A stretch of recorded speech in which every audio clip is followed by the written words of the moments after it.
계집애가 곱상하게 생겨가지고 여기가 어딘 줄 알고 기어들어왔어? 몸으로 때우러 왔나? 남자의 입에서 뿜어져 나오는 역겨운 담배 냄새가 훅 끼쳐왔다. 그 말은 날카로운 칼날처럼 공기를 찢고 들어왔지만 정작 그 말을 듣는 여자는 미동조차 하지 않았다. 그녀의 눈동자는 마치 깊은 심해처럼 고요했고 그 고요함 속에는 모든 것을 집어삼킬 듯한 차가운 살기가 서려 있었다. 강원도 인제군 북면 원통리. 이곳은 군인들 사이에서 인제 가면 언제 오나 원통에서 못 살겠네 라는 말이 뼈에 사무치도록 전해지는 최전방 중의 최전방이었다.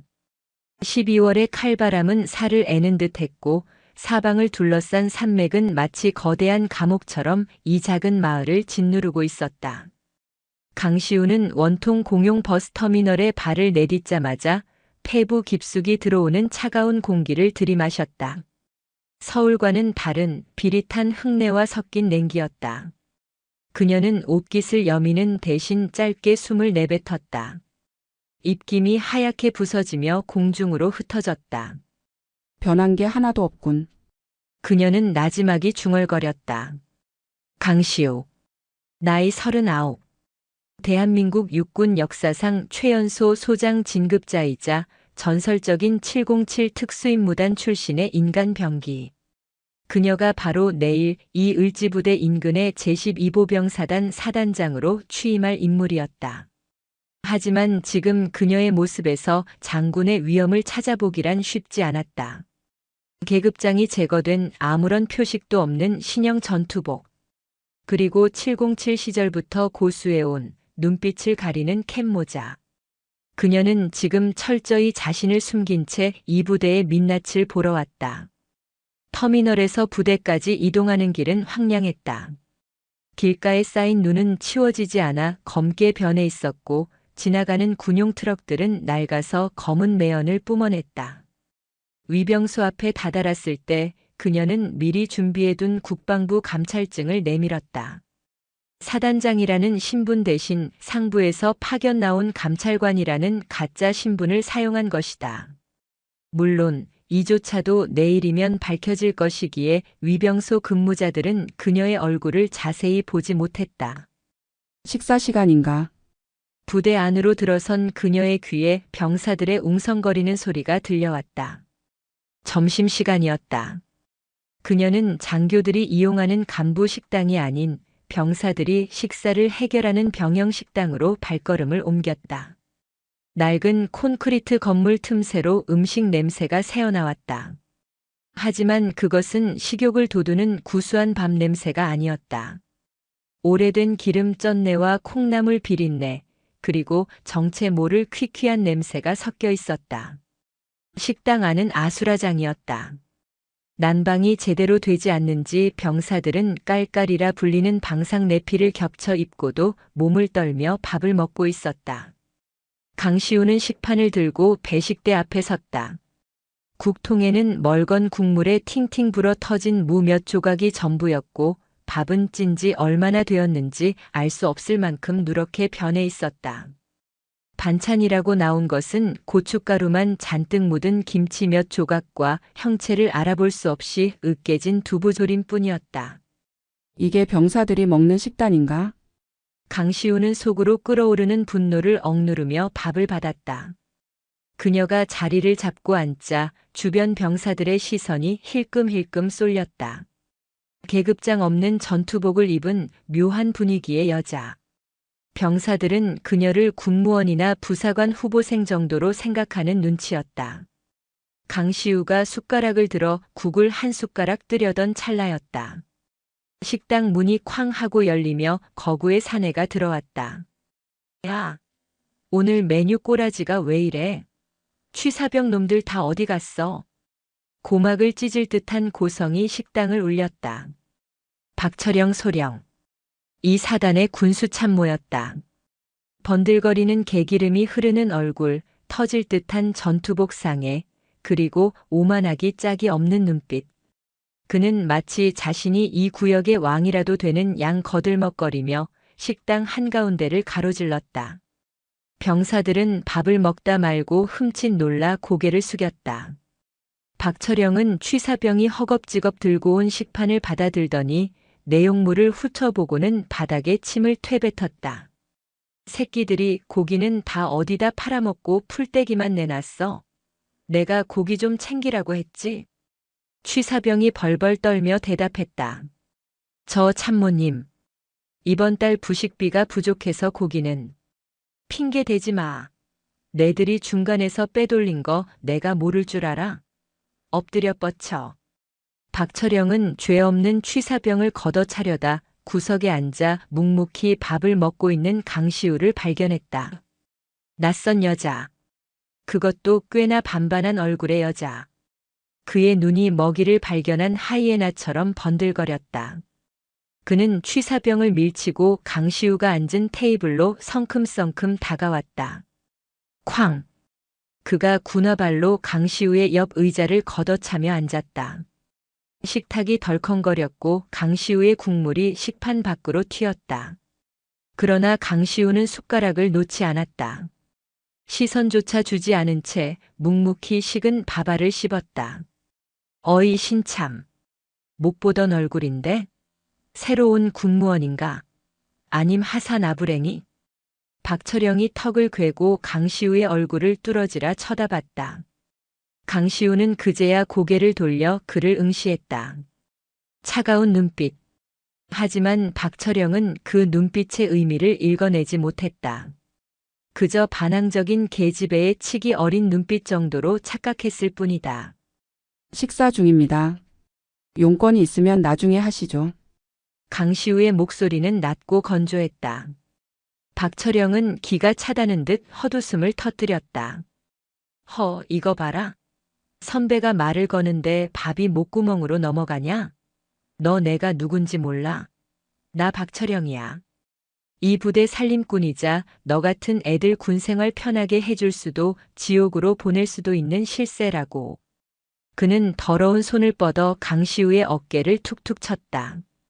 곱상하게 생겨가지고 여기가 어딘 줄 알고 기어들어왔어? 몸으로 때우러 왔나? 전방은 춥고 외롭거든. 오빠가 따뜻하게 해줄까? 주변 병사들의 얼굴이 하얗게 질렸다. 군수 참모의 폐악질은 하루 이틀이 아니었지만 이번엔 도가 지나쳤다. 하지만 아무도 나서지 못했다.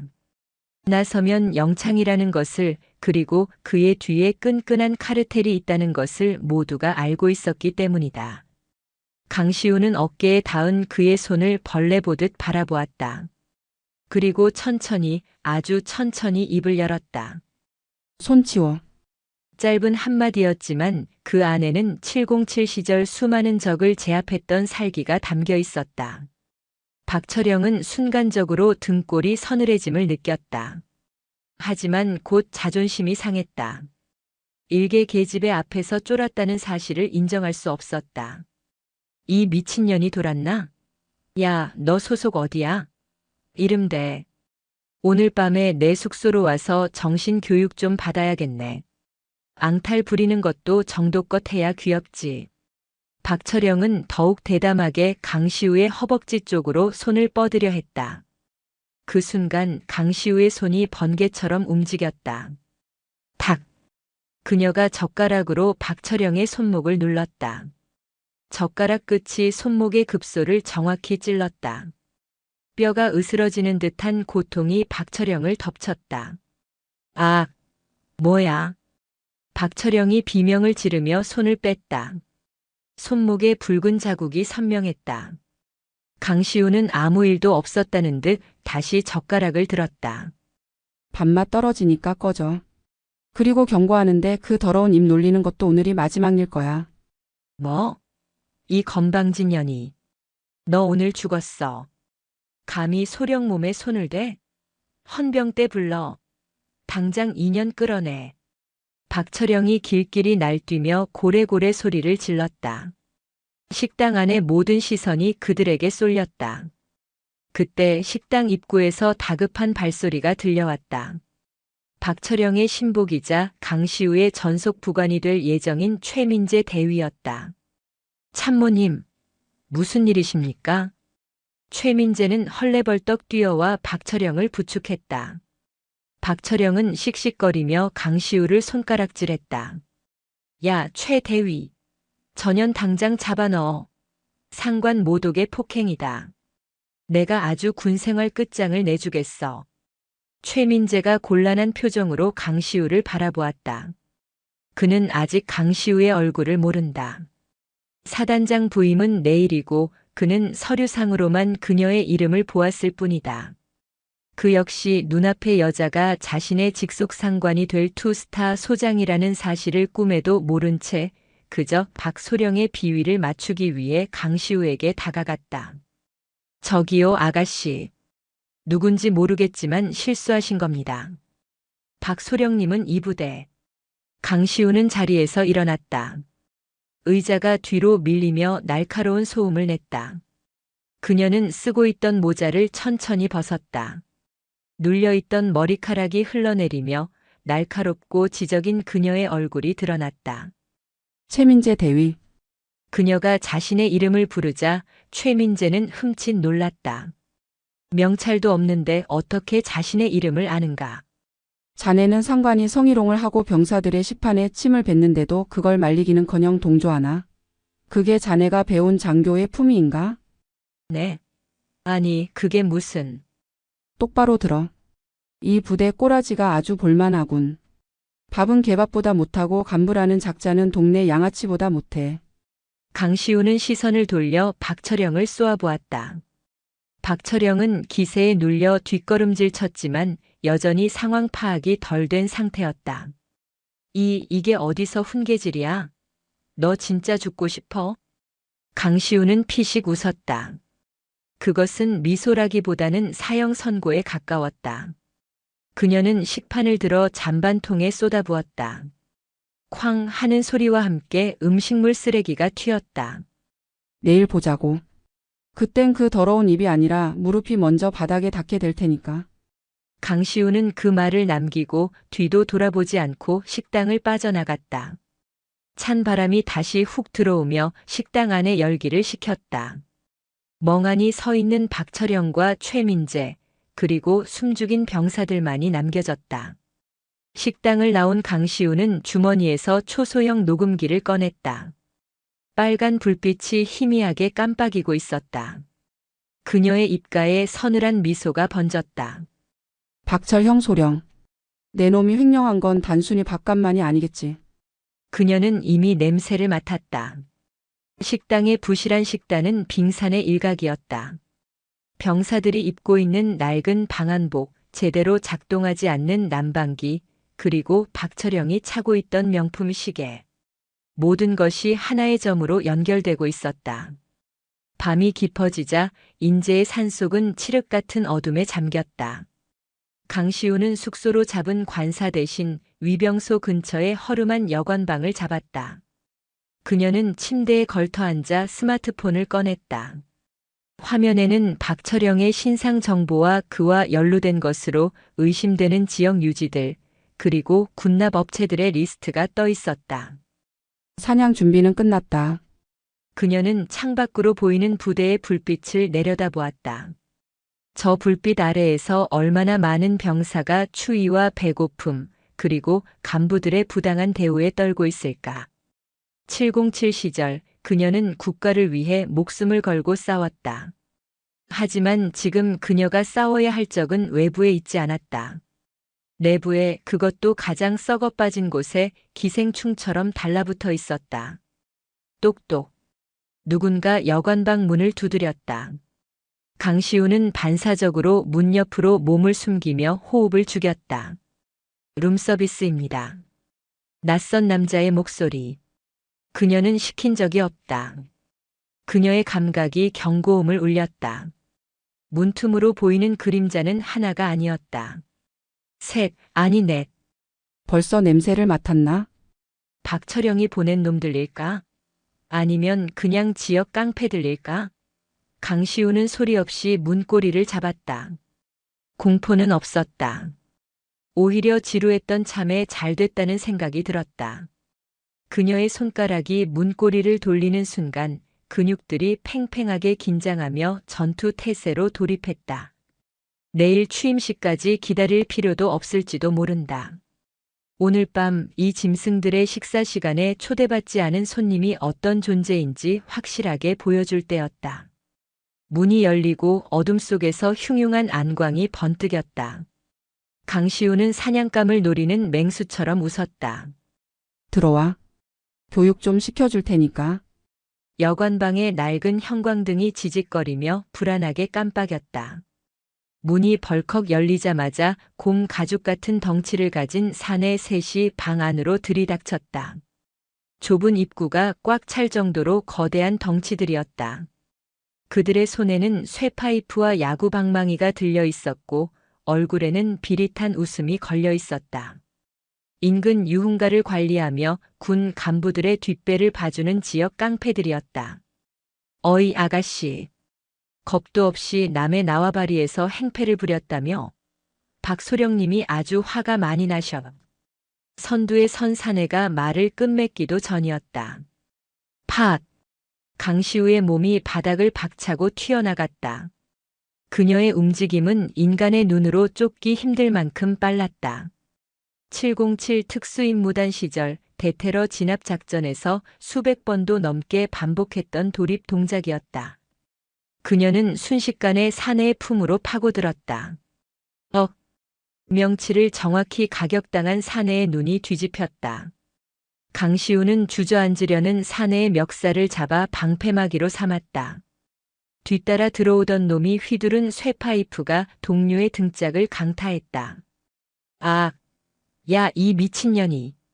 동료를 때린 놈이 당황하는 사이 강시우는 쓰러지는 거구의 어깨를 딛고 허공으로 솟구쳤다.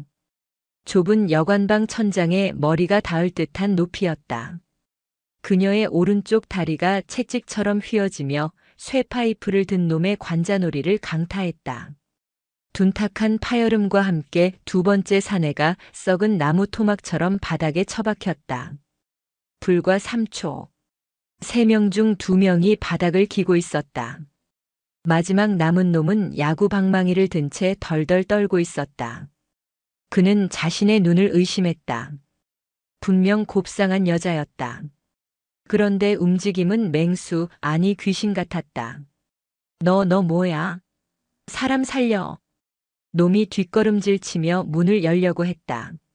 하지만 강시우가 더 빨랐다. 그녀는 바닥에 떨어진 쇠파이프를 발끝으로 걷어찼다. 쇠파이프는 회전하며 날아가 도망치려던 놈의 오금을 정확히 때렸다. 끄악! 놈이 비명을 지르며 무릎을 꿇었다. 강시우는 천천히 걸어가 놈의 머리채를 휘어잡고 들어올렸다. 그녀의 표정은 건조했다. 방금 사람 둘을 반쯤 죽여놓은 사람이라고는 믿기지 않을 만큼 평온했다. 누가 보냈지? 박철형인가? 사내는 공포에 질려 고개를 끄덕였다. 예. 박소령님이. 그냥 손 좀 봐주라고. 교육 좀 시켜서 보내라고. 강시우는 피식 웃으며 사내를 바닥에 내동댕이 쳤다. 가서 전해. 교육은 내가 시킨다고. 그리고 내일 아침 아주 재밌는 쇼가 시작될 거라고. 사내들은 서로를 부축하며 도망치듯 여관방을 빠져나갔다. 복도 끝에서 우당탕 구르는 소리가 들려왔다. 강시우는 문을 닫고 잠금 장치를 걸었다. 손에 묻은 먼지를 털어내며 그녀는 다시 창가로 다가갔다. 어둠 속에 잠긴 부대는 여전히 고요했다. 하지만 그 고요함은 폭풍 전야의 정막이었다. 다음 날 아침 제12보병사단 연병장은 살을 애는 듯한 칼바람이 몰아치고 있었다. 영하 15도를 밑도는 혹한이었다. 수천 명의 병사가 오와 열을 맞춰 도열해 있었다. 병사들의 코와 귀는 동상에 걸린 듯 새빨개져 있었고 입에서는 하얀 입김이 끊임없이 뿜어져 나왔다. 단상 위에는 두꺼운 방한복을 입은 간부들이 거만하게 서 있었다. 그들 사이에는 어제 식당에서 난동을 피웠던 박철영 소령도 있었다. 그는 핫팩을 쥐고 연신 투덜거렸다. 아, 진짜 더럽게 춥네. 신임 사단장은 왜 이렇게 안 오는 거야? 시간 개념 없어. 어디서 낙하산 타고 내려온 늙은이라던데 오자마자 군기 좀 잡겠다고 폼 잡는 거 아니야? 옆에 서 있던 작전 참모 중령이 혀를 찼다. 박소령, 입 조심해. 아무리 그래도 사단장이야. 그리고 자네 어제 식당에서 무슨 일 있었다며? 어떤 여자랑 시비 붙었다고 소문이 파다하던데. 박철영은 코웃음을 쳤다. 아, 그 미친년이요? 말도 마십시오. 어디서 굴러먹다 온 건지 모르겠는데 오늘 내 눈에 띄면 진짜 가만 안 둡니다. 최 대위 시켜서 신원 파악하라고 했는데 감찰 쪽에서 온 건 아닌 것 같고 그냥 민간인 꼬여서 들어온 것 같습니다. 오늘 끝나고 잡아다가 아주 혼쭐을 내줘야죠. 그때 연병장 스피커에서 웅장한 행진곡이 울려 퍼지며 사회자의 목소리가 들렸다. 부대 차렷. 신임 사단장님 입장. 연병장 입구에서 검은색 관용 차량이 미끄러지듯 들어왔다. 번호판에는 붉은색 바탕에 은색 별 2개가 선명하게 박혀 있었다. 소장. 사단장의 계급이었다. 차량이 단상 앞에 멈춰 섰다. 운전병이 내려 뒷좌석 문을 열었다. 모든 병사와 간부들의 시선이 그곳으로 쏠렸다. 박철영은 하품을 하며 곁눈질로 차량을 쳐다봤다. 배 나온 늙은 장군이나 내리겠거니 생각했다. 하지만 차에서 내린 것은 예상을 뒤엎는 인물이었다.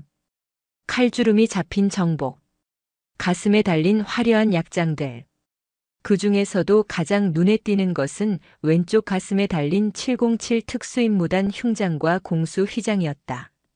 그리고 어깨 위에서 찬란하게 빛나는 2개의 별. 그녀는 천천히 고개를 들어 단상을 올려다보았다. 정모챙 아래로 드러난 얼굴은 차갑도록 아름다웠다. 그리고 그 얼굴은 박철영이 어제 식당에서 밥을 먹다 말고 침을 뱉고 희롱했던 바로 그 미친년이었다. 강시우였다. 허. 박철영은 자신도 모르게 숨을 들이켰다. 쥐고 있던 핫팩이 바닥으로 툭 떨어졌다. 다리에 힘이 풀려 주저앉을 뻔한 것을 옆에 있던 동료가 잡았다. 야, 박소령. 정신 차려. 왜 그래? 저 여자. 박철영의 얼굴이 사색이 되었다. 입술이 파르르 떨렸다. 어제 자신이 했던 말들이 주마등처럼 스쳐 지나갔다. 계집애가 곱상하게 생겨가지고 몸으로 때우러 왔나? 오늘 밤에 내 숙소로 와서 정신 교육 좀 받아야겠네. 그는 감히 일개 소령 따위가 투스타 사단장에게 성희롱을 하고 협박하고 심지어 밤에 깡패까지 보냈던 것이다. 이것은 단순한 하극상이 아니었다. 즉결 처형을 당해도 할 말이 없는 상황이었다. 강시우는 단상 위로 올라왔다. 또각또각. 구두 소리가 박철영의 심장을 짓밟는 것 같았다. 그녀는 사단 지휘부를 지나치며 그들을 한 번씩 훑어보았다. 그녀의 시선이 박철영에게 닿았을 때 박철영은 심장이 멈추는 공포를 느꼈다. 하지만 강시우는 아무런 표정 변화 없이 그를 스쳐 지나갔다. 마치 길가에 있는 돌멩이를 보는 듯한 무심함이었다.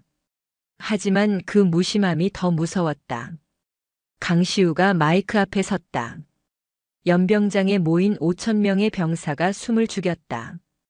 그녀는 원고를 꺼내지 않았다. 대신 차가운 바람을 맞으며 병사들의 눈을 하나하나 마주 보았다. 본관은 오늘부로 제12보 병사단의 지휘를 맡게 된 소장 강시우다. 스피커를 타고 흐르는 목소리는 차분했지만 그 안에는 묵직한 힘이 실려 있었다. 나는 오늘 취임사를 길게 하지 않겠다. 대신 어제 내가 이 부대에서 먹었던 점심 식사에 대해 이야기하려 한다. 단상 뒤에 서 있던 간부들이 술렁거렸다. 박철영은 고개를 푹 숙인 채 식은땀을 줄줄 흘리고 있었다. 제발 내 이름만은 나오지 않기를, 제발 모른 척 넘어가 주기를 빌고 또 빌었다. 어제 병영 식당의 메뉴는 똥국이라 불리는 된장국과 형체를 알 수 없는 두부조림이었다. 밥은 쉰내가 났고 반찬은 턱없이 부족했다. 그런데 이상하더군. 장부에 기록된 부식비 지출 내역은 최고급 식재료를 쓴 것으로 되어 있었다.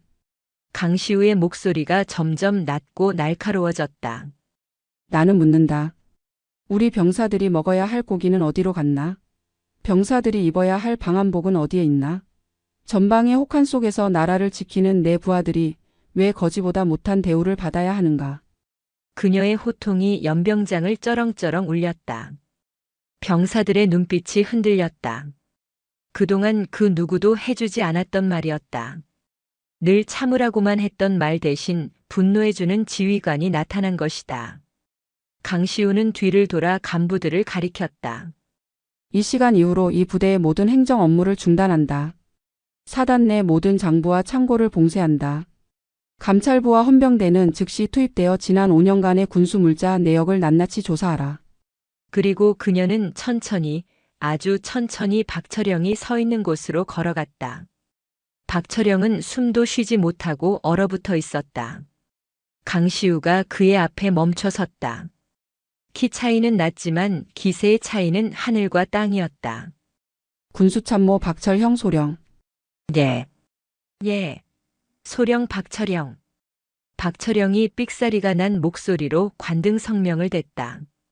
어제 자네가 내게 했던 제안 아직 유효한가? 밤에 숙소로 오라고 했던 건 말이야. 주변 간부들이 경악하며 박철영을 쳐다봤다. 사단장에게 숙소로 오라니? 미치지 않고서야 있을 수 없는 일이었다. 오늘 밤 기대하도록 하지. 자네가 준비한 교육이 뭔지 아주 궁금하군. 아, 그리고 강시우는 박철영의 귀에 대고 나지막이 속삭였다. 마이크에는 들리지 않을 만큼 작은 목소리였지만 박철영에게는 사신의 속삭임처럼 들렸다. 어제 보낸 깡패 새끼들 솜씨가 형편없더군. 다음엔 좀 더 쓸만한 놈들로 보내. 그래야 죽이는 맛이 있지. 강시우는 새파랗게 질린 박철영을 뒤로 하고 다시 마이크 앞으로 돌아왔다. 이상. 해산. 짧고 굵은 취임식이 끝났다. 강시우가 단상을 내려가자마자 헌병대 차량들이 사이렌을 울리며 본청 건물로 들이닥쳤다. 전쟁의 서막이었다. 사단장 집무실. 강시우는 소파에 앉아 다리를 꼬고 서류를 넘기고 있었다. 창밖으로는 헌병들이 군수 참모실을 압수수색하며 박스들을 나르는 모습이 보였다. 똑똑. 노크 소리와 함께 전속부관 최민재 대위가 들어왔다. 그의 얼굴은 박철영만큼이나 창백했다. 어제 식당에서 박철영의 편을 들며 강시우를 몰아세웠던 장본인이었기 때문이다. 그는 떨리는 손으로 커피잔을 내려놓았다. 사단장님. 커피. 가져왔습니다. 강시우는 서류에서 눈을 떼지 않은 채 물었다. 최 대위. 자네 빚이 얼마나 되나? 최민재가 흠칫 놀라며 커피를 쏟을 뻔했다. 네. 그게 무슨... 도박 빚이 3억이라지? 대위 월급으로 감당하기 힘들 텐데. 그래서 박철형이 던져주는 부스러기를 받아먹으며 꼬리를 흔든 건가? 강시우는 서류철을 탁 덮고 최민재를 올려다보았다. 그녀의 눈빛은 모든 것을 꿰뚫어 보고 있었다. 최민재는 다리에 힘이 풀려 그 자리에 무릎을 꿇었다. 사단장님, 죽을 죄를 지었습니다. 한 번만 살려주십시오. 시키는 건 뭐든지 하겠습니다. 강시우는 싸늘하게 그를 내려다보았다. 배신자는 2번 배신한다. 그녀는 그걸 누구보다 잘 알고 있었다. 하지만 지금은 이 겁쟁이를 이용할 때였다. 놈들을 확실하게 일망타진하기 위해서는 그들의 내부 사정을 잘 아는 쥐새끼가 필요했다. 일어나. 군인이 무릎을 그렇게 쉽게 꿇나? 죄송합니다. 기회를 주지. 대신 조건이 있다. 지금부터 박철영과 그 배후에 있는 놈들의 모든 움직임을 내게 보고해. 놈들이 똥을 싸러 가는 시간까지 분 단위로 보고해라. 만약 거짓 보고를 하거나 딴 마음을 품는다면. 강시우는 책상 위에 있던 볼펜을 집어들었다. 그리고 순식간에 손가락 힘만으로 볼펜을 2 동강 냈다. 딱. 자네 목뼈도 이 볼펜 꼴이 날 줄 알아.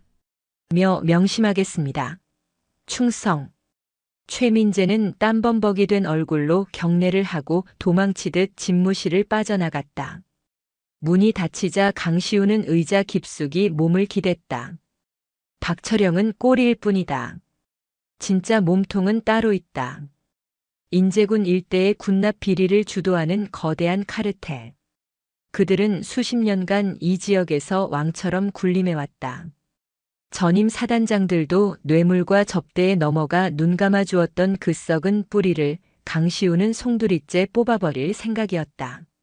책상 위에 놓인 전화기가 울렸다. 박철영이었다. 뻔했다. 살려달라고 빌거나 아니면 협박을 하거나. 강시우는 수화기를 들었다. 말해. 사단장님. 접니다. 군수참모 박철영입니다.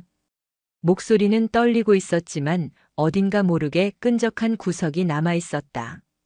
아직 상황 파악이 덜 된 것일까 아니면 믿는 구석이라도 있는 것일까. 어제 일은 제가 눈이 삐어서 정말 큰 실수를 했습니다. 용서해 주십시오. 제가 오늘 저녁에 조용한 곳에서 식사라도 대접하고 싶은데 오해를 좀 풀고 싶습니다. 뇌물과 향응으로 무마해 보려는 수작이었다. 강시우는 입꼬리를 비틀어 올렸다. 오해라. 좋아. 장소는? 부대 뒤편에 있는 산장 가든입니다. 거기가 고기도 좋고 아주 조용합니다. 저녁 7시까지 모시겠습니다. 알겠다. 가지. 전화를 끄는 강시우는 창밖을 응시했다. 산장 가든. 놈들의 아지트 중 하나였다. 단순히 밥만 먹자는 자리는 아닐 것이다. 아마도 지역 유지들이나 깡패들을 동원해 위협을 하거나 몰래 카메라 같은 것으로 약점을 잡으려 들겠지. 재밌군. 강시우는 책상 서랍을 열어 검은색 가죽 장갑을 꺼내 꼈다. 장갑의 가죽이 팽팽하게 당겨졌다. 그녀는 707 시절 사용했던 단검을 꺼내 나를 확인했다. 서늘한 칼날에 그녀의 눈빛이 비쳤다. 오늘 밤 산장 가드는 피비린내 나는 연회가 될 것이다. 그녀는 사냥터로 걸어 들어갈 준비를 마쳤다. 짐승들을 사냥하기 위해서는 사냥꾼 역시 짐승의 굴로 들어가야 하는 법이니까. 그녀는 자리에서 일어나 정복 재킷을 벗고 활동하기 편한 전술 재킷으로 갈아입었다. 거울 속에 비친 그녀의 모습은 더 이상 별을 단 장군이 아니었다. 사륙을 준비하는 707의 처단자였다. 기다려라. 내 놈들이 먹은 고기보다 더 붉은 피를 토하게 해줄 테니. 강시우가 집무실을 나서는 순간 복도의 공기마저 얼어붙는 듯 했다. 복수는 이제 막 시작되었을 뿐이었다. 인제군 깊은 산자락에 위치한 산장 가드는 겉보기엔 평범한 토종닭 전문점이었지만 실상은 지역 유지들과 부패한 군 간부들의 은밀한 회합 장소였다. 칠흑 같은 어둠이 내려앉은 산길을 따라 강시우가 탄 지휘 차량이 미끄러지듯 올라갔다. 운전대는 전속부관 최민재 대위가 잡고 있었다. 사단장님 도착했습니다. 박소령이 미리 예약해둔 별채입니다. 최민재의 목소리는 미세하게 떨리고 있었다. 강시우는 백미러를 통해 그의 눈을 응시했다. 불안하게 흔들리는 동공. 그는 무언가를 알고 있다. 아니, 이 판을 짠 공모자 중 하나임이 분명했다. 수고했어. 자네는 차에서 대기해. 무슨 일이 생기면 바로 헌병대에 연락하고. 강시우의 지시에 최민재는 안도하는 듯 하면서도 묘한 표정을 지었다. 알겠습니다. 조심하십시오. 박소령, 그 사람 뒤에 질 나쁜 놈들이 많습니다. 강시우는 대답 대신 차 문을 열고 내렸다. 산속의 냉기가 훅 끼쳐왔다. 가든 입구에는 검은 양복을 입은 덩치들이 허리에 손을 얹은 채 도열해 있었다. 그들은 강시우의 계급장을 보고도 경례는커녕 삐딱한 시선으로 위아래를 훑었다. 비켜. 강시우의 짧은 일깔에 덩치 중 하나가 껌을 짝짝 씹으며 앞을 막아섰다. 박소령님 손님입니까? 몸 수색 좀 하겠습니다. 요즘 세상이 흉흉해서요. 놈이 능글맞게 웃으며 강시우의 가슴 쪽으로 손을 뻗었다. 명백한 성희롱이자 도발이었다. 강시우는 눈 하나 깜짝하지 않았다. 놈의 손이 닿기 직전 그녀의 왼손이 놈의 손가락 2개를 낚아챘다. 우두둑. 아! 섬뜩한 파열음과 함께 놈의 비명이 산장가든의 정적을 깼다. 손가락이 기괴한 각도로 꺾인 놈이 바닥을 뒹굴었다. 내 몸에 손댈 자격이 있는 건 시체뿐이다. 강시우는 쓰러진 놈을 넘어 별채의 문을 걷어찼다. 쾅! 문이 부서질 듯 열리며 안쪽의 풍경이 드러났다. 넓은 방 안에는 진수성찬이 차려져 있었고 상석에는 박철영, 소령과 배가 남산만 한 중년 남자가 앉아 있었다. 양옆으로는 짙은 화장을 한 여자들이 술을 따르고 있었다. 박철영은 문이 열리는 소리에 놀라 술잔을 떨어뜨렸다. 사단장님, 오셨습니까? 아, 왜 이렇게 거칠게 들어오십니까? 애들 놀라게. 박철영이 억지 웃음을 지으며 일어났다. 옆에 있던 중년 남자는 여유롭게 다리를 꼬고 앉아 강시우를 바라보았다. 지역 건설사 사장이자 군납 비리의 몸통 중 하나인 장두식이었다. 이분이 그 유명한 707 출신 여장부시구만. 앉으시죠. 약소하지만 준비 좀 했습니다. 장두식이 턱짓을 하자 병풍 뒤에서 검은 정장 차림의 사내가 사과 상자 2개를 들고 나와 강시우 앞에 내려놓았다. 묵직한 소리가 났다. 현금 5억 원. 그들이 준비한 입막음 비용이었다. 강시우는 자리에 앉지 않고 그들을 내려다보았다. 이게 뭐지? 뇌물인가? 에이, 뇌물이라니요. 전임 사단장님도 다 챙겨드렸던 겁니다. 취임 축하금 겸 품위 유지비라고 생각하십시오. 우리 군수 참모 좀 잘 봐달라는 성의 표시기도 하고요. 장두식이 능구렁이처럼 웃으며 담배를 물었다. 박철영이 잽싸게 라이터를 켰다. 박철영, 내가 분명히 경고했을 텐데. 기회를 주겠다고. 강시우는 상자 뚜껑을 발로 툭 찼다. 안에는 5만 원권 지폐 다발이 가득했다. 이 돈 병사들 식비와 피복비에서 횡령한 건가? 아니면 부대 시설 보수 비용을 빼돌린 건가? 박철영의 얼굴이 불그락푸르락해졌다. 아니, 사단장님. 좋게 말로 할 때 받으시죠? 이 지역에서 저희랑 척지면 사단장님도 피곤해집니다. 별 2개 달기까지 고생하셨을 텐데 옷 벗고 싶으십니까? 본색을 드러냈다. 강시우는 입꼬리를 올렸다. 비릿한 미소였다. 옷을 벗는 건 내가 아니라 내 놈들이 될 거야. 그리고 그 옷은 수의가 되겠지. 2년이 진짜. 장두식이 술상을 엎으며 소리쳤다. 야, 뭐해? 들어와서 2년 잡아. 그의 고함과 함께 방문과 창문이 동시에 박살나며 10여 명의 조폭들이 들이닥쳤다. 손에는 회칼과 쇠파이프가 들려 있었다. 좁은 방 안은 순식간에 아수라장이 되었다. 박철영이 비열하게 웃으며 뒤로 물러섰다. 하하, 707? 여기가 전장인 줄 알아? 여긴 내 구역이야. 오늘 여기서 죽어도 산짐승이 물어갔다고 보고하면 그만이야. 강시우는 천천히 재킷의 단추를 풀었다. 그녀의 눈빛이 형형하게 빛났다. 그래. 여기가 전장이 아니라고? 착각하지 마. 내가 서 있는 곳이 곧 전장이고 내가 곧 법이다. 가장 먼저 달려든 놈이 회칼을 휘둘렀다. 강시우는 상체를 살짝 뒤로 젖혀 칼날을 피함과 동시에 테이블 위에 있던 젓가락 통을 집어들었다. 팟! 그녀의 손에서 쇠젓가락이 비수처럼 날아갔다. 푹! 끄악! 칼을 든 놈의 손등에 젓가락이 관통했다. 놈이 칼을 떨어뜨리는 순간 강시우는 테이블을 박차고 날아올랐다. 공중에서 몸을 비틀며 놈의 턱을 무릎으로 가격했다. 퍽! 이빨이 부서지는 소리와 함께 놈이 뒤로 넘어갔다. 동시에 뒤에서 쇠파이프가 날아왔다. 강시우는 고개를 숙여 피하며 넘어가는 놈의 멱살을 잡아 뒤로 던졌다. 쇠파이프가 동료의 배를 강타했다. 다음. 강시우의 움직임은 군더더기가 없었다. 그녀는 주변의 모든 것을 무기로 활용했다. 뜨거운 찌개 냄비를 발로 차 적의 얼굴에 쏟아부었고 깨진 술병 조각으로 적의 허벅지를 그었다. 비명과 욕설이 난무했지만 강시우의 숨소리는 흐트러지지 않았다. 7명, 8명. 바닥에 쓰러진 놈들이 늘어갈수록 장두식과 박철영의 표정은 공포로 변해갔다. 그들은 깨달았다. 저 여자는 인간이 아니다. 살인을 위해 훈련된 기계다. 이게 말이 돼? 박철영이 뒷걸음질 치며 문 쪽으로 달아나려 했다. 강시우가 놈을 놓칠 리 없었다. 그녀는 바닥에 떨어진 쇠파이프를 집어 던졌다.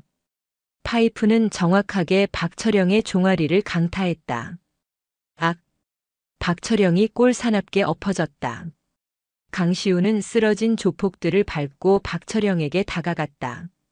장두식은 이미 구석에 처박혀 벌벌 떨고 있었다.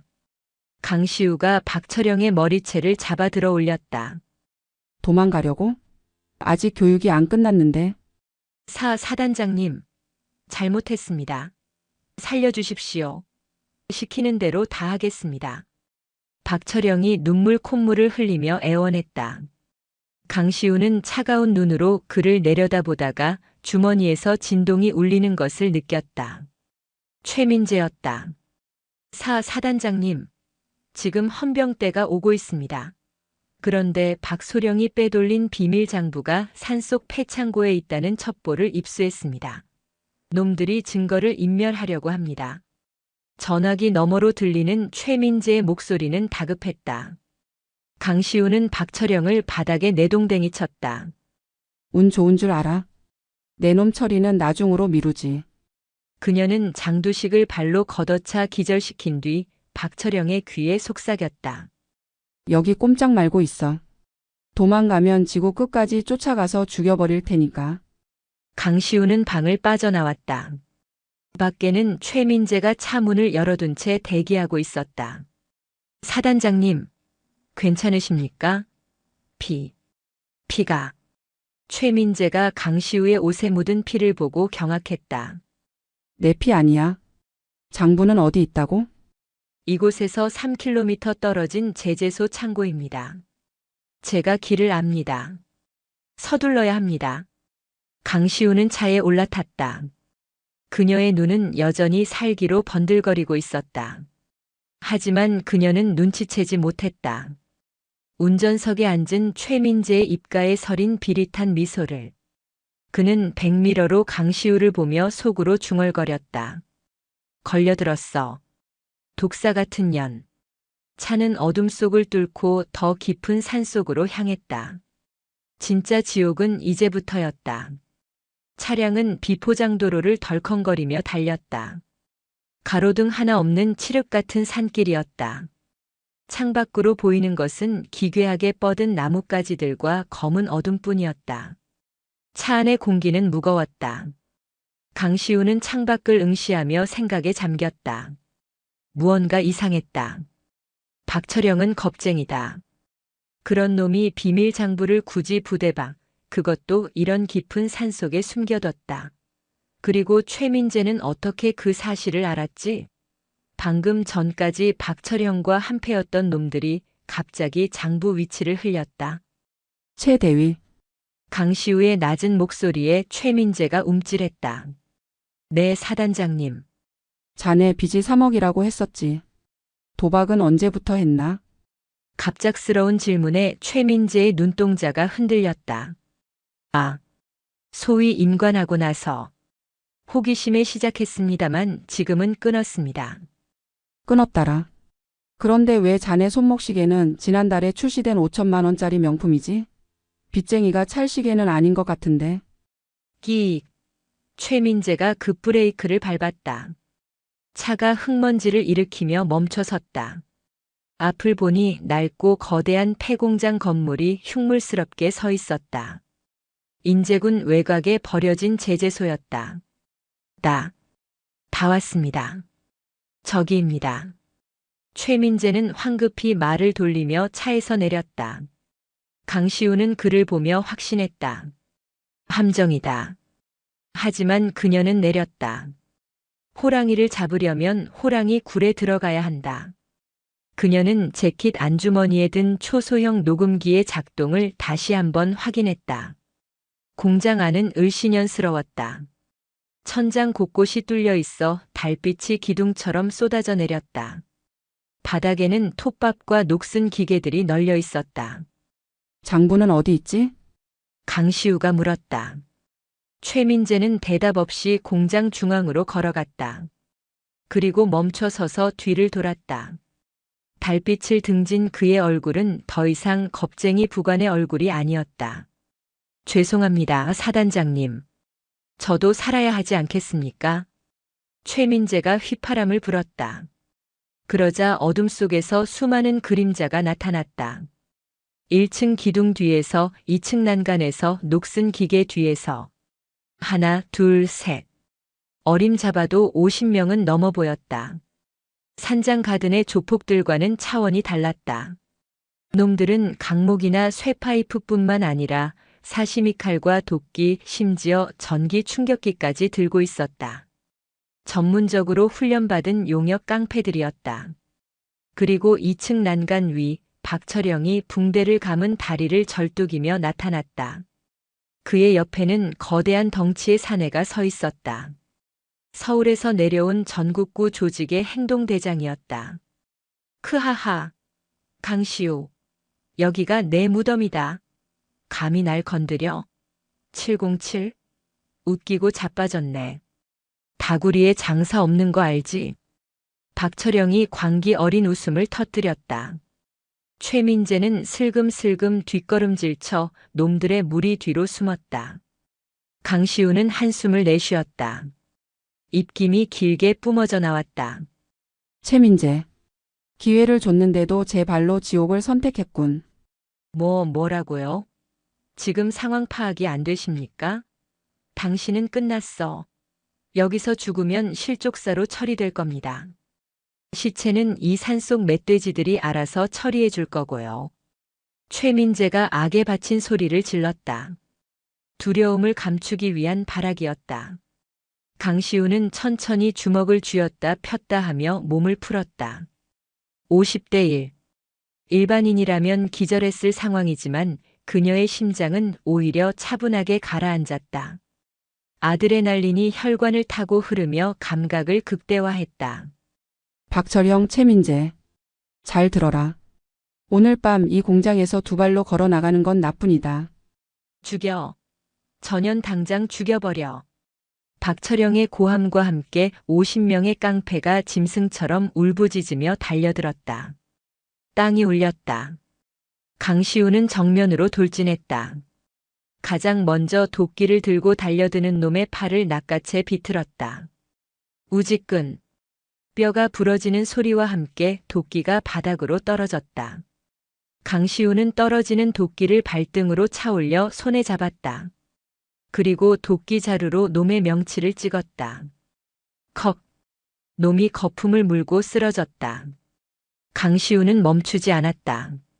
그녀는 춤을 추듯 놈들의 사이를 파고들었다. 도끼 자루, 주먹, 팔꿈치, 무릎. 그녀의 온몸이 흉기였다. 오른쪽에서 날아온 칼날을 고개를 숙여 피하고 그대로 회전하며 뒤차기를 꽂았다. 놈의 갈비뼈가 함몰되는 느낌이 발끝에 전해졌다. 왼쪽에서 쇠파이프를 휘두르는 놈의 품으로 파고들어 턱을 올려쳤다. 퍽, 퍽, 퍽. 단말마의 비명들이 공장 안을 채웠다. 강시우는 707 시절 익혔던 크라브 마가와 실랏을 응용한 살상 무술을 유감없이 발휘했다. 그녀는 불필요한 동작을 하지 않았다. 오로지 급소만을 노렸다. 눈, 목, 명치, 관절. 그녀가 지나간 자리에는 팔다리가 꺾인 놈들이 고통에 몸부림치며 나뒹굴었다. 하지만 숫자가 너무 많았다. 한 놈을 쓰러뜨리면 두 놈이 달려들었다. 강시우의 이마에서 땀이 흘러내렸다. 숨이 턱 끝까지 차올랐다. 그때였다. 뒤에서 몰래 접근한 놈이 전기 충격기를 강시우의 옆구리에 갖다 댔다. 지지직, 윽. 강한 전류가 몸을 타고 흘렀다. 강시우의 몸이 순간적으로 마비되며 비틀거렸다. 그 틈을 놓치지 않고 덩치 큰 놈이 야구방망이로 강시우의 등을 내리쳤다. 빡! 둔탁한 소리와 함께 강시우가 바닥으로 쓰러졌다. 고통이 등줄기를 타고 뇌를 강타했다. 놈들이 환호성을 지르며 그녀를 에워쌌다. 발길질이 쏟아졌다. 밟아. 죽여버려. 2층에서 박철영이 환호했다. 최민재도 안도의 한숨을 내쉬며 웃음을 지었다. 역시 여자는 어쩔 수 없다니까. 바닥에 쓰러진 강시우는 입안에 고인 피를 뱉어냈다. 시야가 흐려졌다. 하지만 그녀의 눈빛은 죽지 않았다. 오히려 더 붉게 타오르고 있었다. 그녀는 바닥에 톱밥을 한 줌 쥐었다. 아직 안 끝났어. 그녀가 707에서 백골의 마녀라고 불렸던 이유. 그것은 압도적인 무력 때문만이 아니었다. 죽음의 문턱에서 되살아나 적의 숨통을 끊어놓는 지독한 생존 본능 때문이었다. 강시우가 비틀거리며 일어났다. 놈들이 움찔하며 뒤로 물러섰다. 그녀의 몸에서 뿜어져 나오는 살기가 공장 안의 온도를 몇 도는 떨어뜨린 것 같았다. 이제부터는 봐주지 않는다. 강시우는 품에서 707 시절부터 간직해온 전술 단검 칼한빗을 꺼내 들었다. 날카로운 칼날이 달빛을 받아 서늘하게 빛났다. 그녀는 지금까지 맨손으로 제압하려 노력했다. 군인이 민간인을 상대로 무기를 쓰는 것을 꺼렸기 때문이다. 하지만 이제 놈들은 민간인이 아니었다. 적이었다. 그녀가 자세를 낮췄다. 마치 사냥감을 노리는 흑표범처럼. 저거 칼 아니야? 야, 쫄지 마. 그냥 밀어붙여. 행동대장이 소리쳤지만 그의 목소리도 떨리고 있었다. 강시우가 다시 바닥을 박차고 튀어나갔다. 이번 속도는 아까와는 차원이 달랐다. 사각. 첫 번째 놈의 허벅지를 단검이 스치고 지나갔다. 동맥을 건드리지 않고 근육만 정확히 베었다. 놈이 비명을 지르며 주저앉았다. 사각. 사각. 두 번째, 세 번째 놈의 손목과 발목이 베어졌다. 피가 분수처럼 솟구쳤다. 강시우는 춤을 추듯 칼을 휘둘렀다. 놈들은 그녀의 그림자조차 밟지 못했다. 공장 안은 순식간에 피비린내 나는 도살장으로 변했다. 50명이 넘던 놈들이 하나둘씩 바닥을 기어다니기 시작했다. 공포가 전염병처럼 번졌다. 괴물이다. 도망쳐. 남은 놈들이 무기를 버리고 도망치기 시작했다. 하지만 강시우는 입구를 막아서며 차갑게 웃었다. 들어올 땐 마음대로였지만 나갈 땐 아니란다. 2층 난간에서 이 광경을 지켜보던 박철형과 최민재의 얼굴이 하얗게 질렸다. 그들은 다리에 힘이 풀려 주저앉고 말았다. 강시우가 천천히 고개를 들어 그들과 눈을 마주쳤다. 피칠갑이 된 그녀의 얼굴은 마치 지옥에서 기어올라온 악귀와도 같았다. 거기 꼼짝 말고 있어. 내 부관이랑 참모님은 특별히 더 아프게 만져줄 테니까. 강시우가 2층으로 올라가는 계단에 발을 디뎠다. 낡은 철제 계단이 텅텅 울렸다. 그것은 박철영과 최민재의 죽음을 알리는 장송곡이었다. 텅, 텅, 텅. 녹슨 철제 계단을 밟고 올라오는 군화 소리가 폐공장의 정막을 찢었다. 일정한 간격, 일정한 박자. 그것은 단순한 발소리가 아니었다. 먹잇감의 숨통을 끊으러 오는 저승사자의 발자국 소리였다. 2층 사무실에 숨어있던 박철영 소령과 최민재 대위는 그 소리가 가까워질 때마다 심장이 쪼그라드는 공포를 느꼈다. 박철영은 다급하게 사무실 문을 잠그고 주변에 있던 책상과 의자를 끌어와 문을 막았다. 그의 손은 덜덜 떨리고 있었고 이마에는 식은땀이 비 오듯 흘러내렸다. 미친. 저건 사람이 아니야. 어떻게 50명을 혼자서 다 작살낼 수가 있어? 707? 707이 다 저래? 말도 안 돼. 박철영이 쉰 목소리로 중얼거렸다. 그는 창문 밖을 내다보았다. 2층 높이였지만 뛰어내리면 다리가 부러질 수도 있었다. 하지만 저 문을 열고 들어올 괴물보다는 다리가 부러지는 편이 나을 것 같았다. 최대위. 뭐해? 창문으로 뛰어내려. 전연 올라오면 우리 다 죽어. 하지만 최민재는 구석에 주저앉아 넋이 나간 사람처럼 문만 바라보고 있었다. 그는 이미 전의를 상실했다. 아까 1층에서 벌어진 학살극을 두 눈으로 똑똑히 보았다.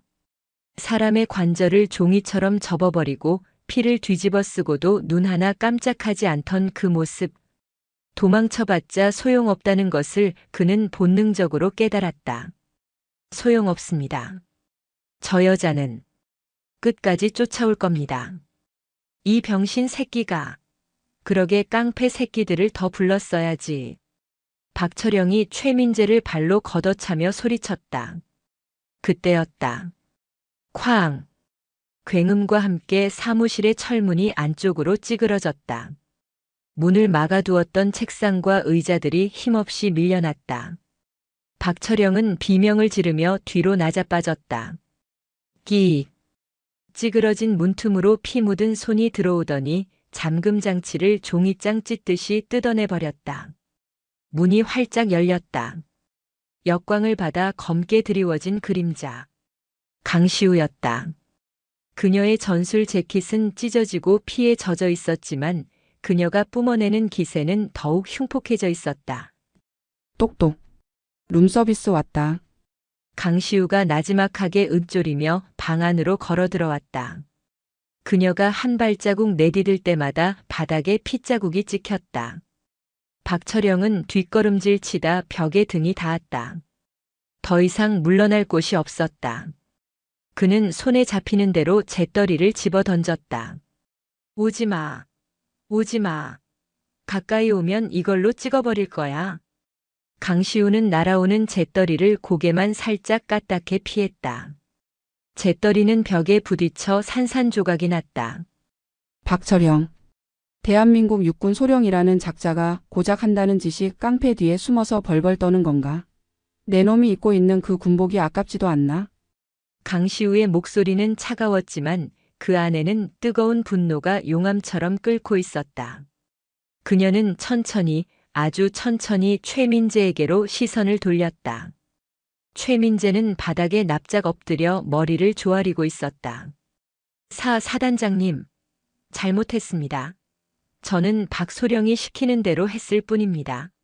협박 때문에 어쩔 수 없었습니다. 제발 살려만 주십시오. 비굴한 변명. 강시우는 헛웃음을 지었다. 협박?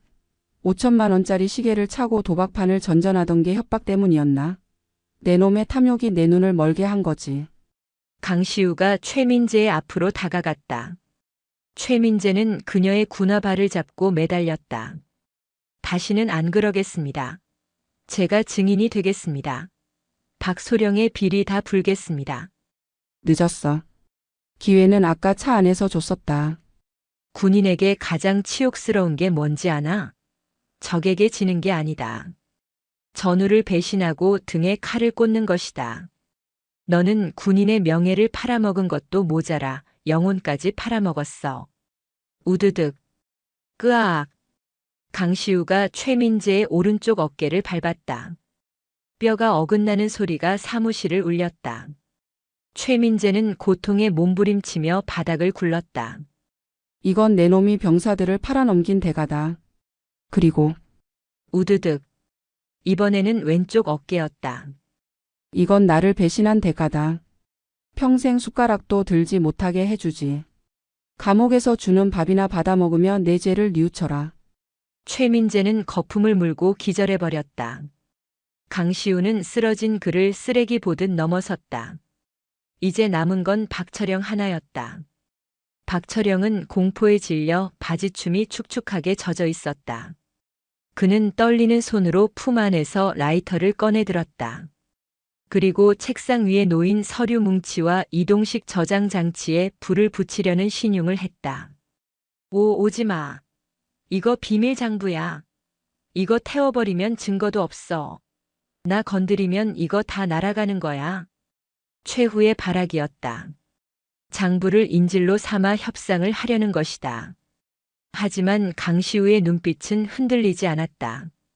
태워. 뭐? 태우라고. 어차피 내 놈 죄를 입증할 증거는 차고 넘쳐. 그리고 설사 증거가 없어진다 해도 상관없어. 내가 널 여기서 죽여버리고 실종 처리하면 그만이거든.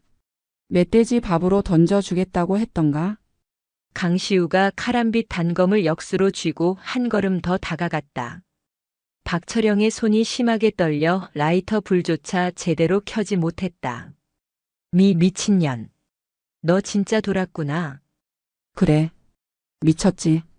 내 놈들 같은 기생충들이 내 부대, 내 나라를 갉아먹는 꼴을 보느니 차라리 미친 개가 되어 물어뜯는 게 나아. 슉. 강시우의 손이 보이지 않는 속도로 움직였다. 투학. 단검이 공기를 가르고 날아가 박철영이 들고 있던 라이터를 정확히 맞췄다. 라이터는 산산조각이 나며 바닥으로 튕겨나갔다. 박철영은 비명도 지르지 못한 채 멍하니 빈손을 쳐다보았다. 강시우는 순식간에 거리를 좁혀 박철영의 멱살을 잡고 들어올렸다. 100kg이 넘는 거구가 그녀의 팔힘에 의해 공중으로 들렸다. 장부는 덤일 뿐이야. 진짜 중요한 건 내 놈이 병사들의 피를 빨아먹고 배를 채웠다는 사실 그 자체다. 그녀는 박철영을 책상 위로 내리꽂았다. 와장창 소리와 함께 책상이 무너져 내렸다. 박철영은 고통에 신음하며 몸을 웅크렸다. 강시우는 그의 멱살을 다시 잡아 일으켜 세웠다. 똑똑히 봐라. 내가 무시했던 그 계집애가 내 놈의 인생을 어떻게 끝장내는지.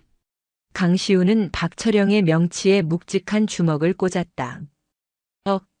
박철영의 입에서 위액과 피가 섞여 뿜어져 나왔다. 이어서 그녀의 발차기가 그의 무릎 관절을 강타했다. 뚝 하는 소리와 함께 박철영이 무릎을 꿇었다. 강제로 꿀려진 무릎이었다. 병사들은 춥고 배고픈데 너는 따뜻한 곳에서 고기를 구워 먹고 도박을 했겠지. 그 죗값 이승에서 다 못 치르면 저승 가서라도 치르게 해주마. 강시우는 마지막으로 박철영의 안면에 하이킥을 날렸다. 박철영은 그대로 뒤로 날아가 벽에 처박히며 기절했다. 사무실 안은 다시 정적에 휩싸였다. 강시우는 거친 숨을 몰아쉬며 흐트러진 머리카락을 쓸어 넘겼다. 그녀는 바닥에 떨어진 비밀 장부와 저장 장치를 주워 주머니에 넣었다. 그리고 재킷 안주머니에서 초소형 녹음기를 꺼내 정지 버튼을 눌렀다. 녹음 종료.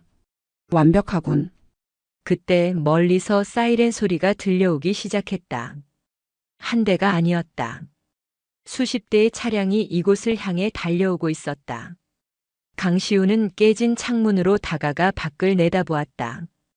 붉은색과 푸른색 경광등이 칠흑 같은 어둠을 밝히며 산길을 올라오고 있었다. 그녀가 미리 연락해둔 국방부 직할 수사대와 특수임무대가 도착한 것이다.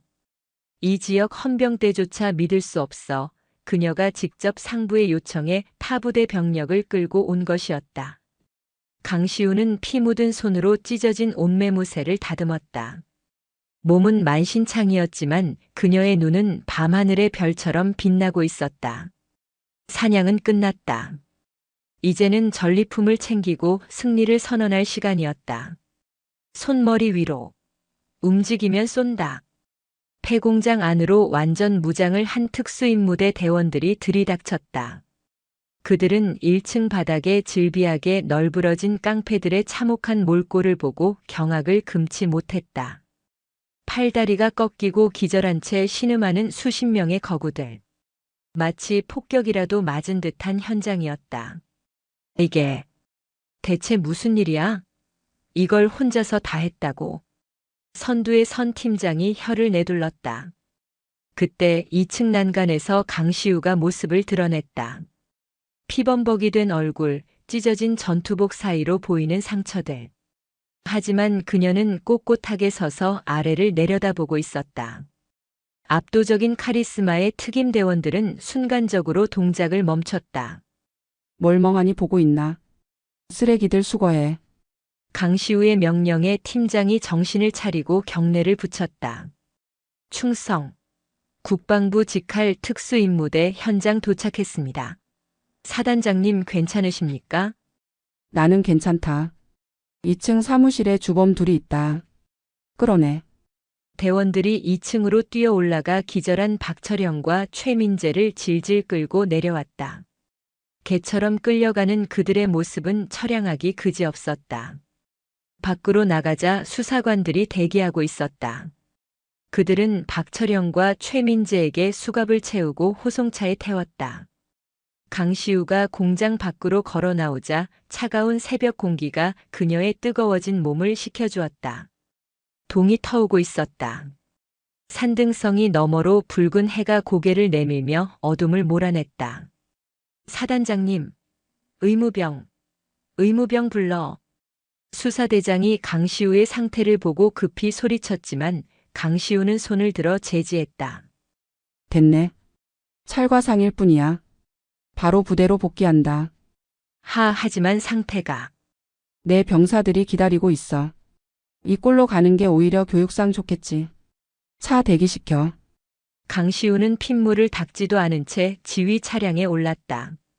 그녀는 알고 있었다.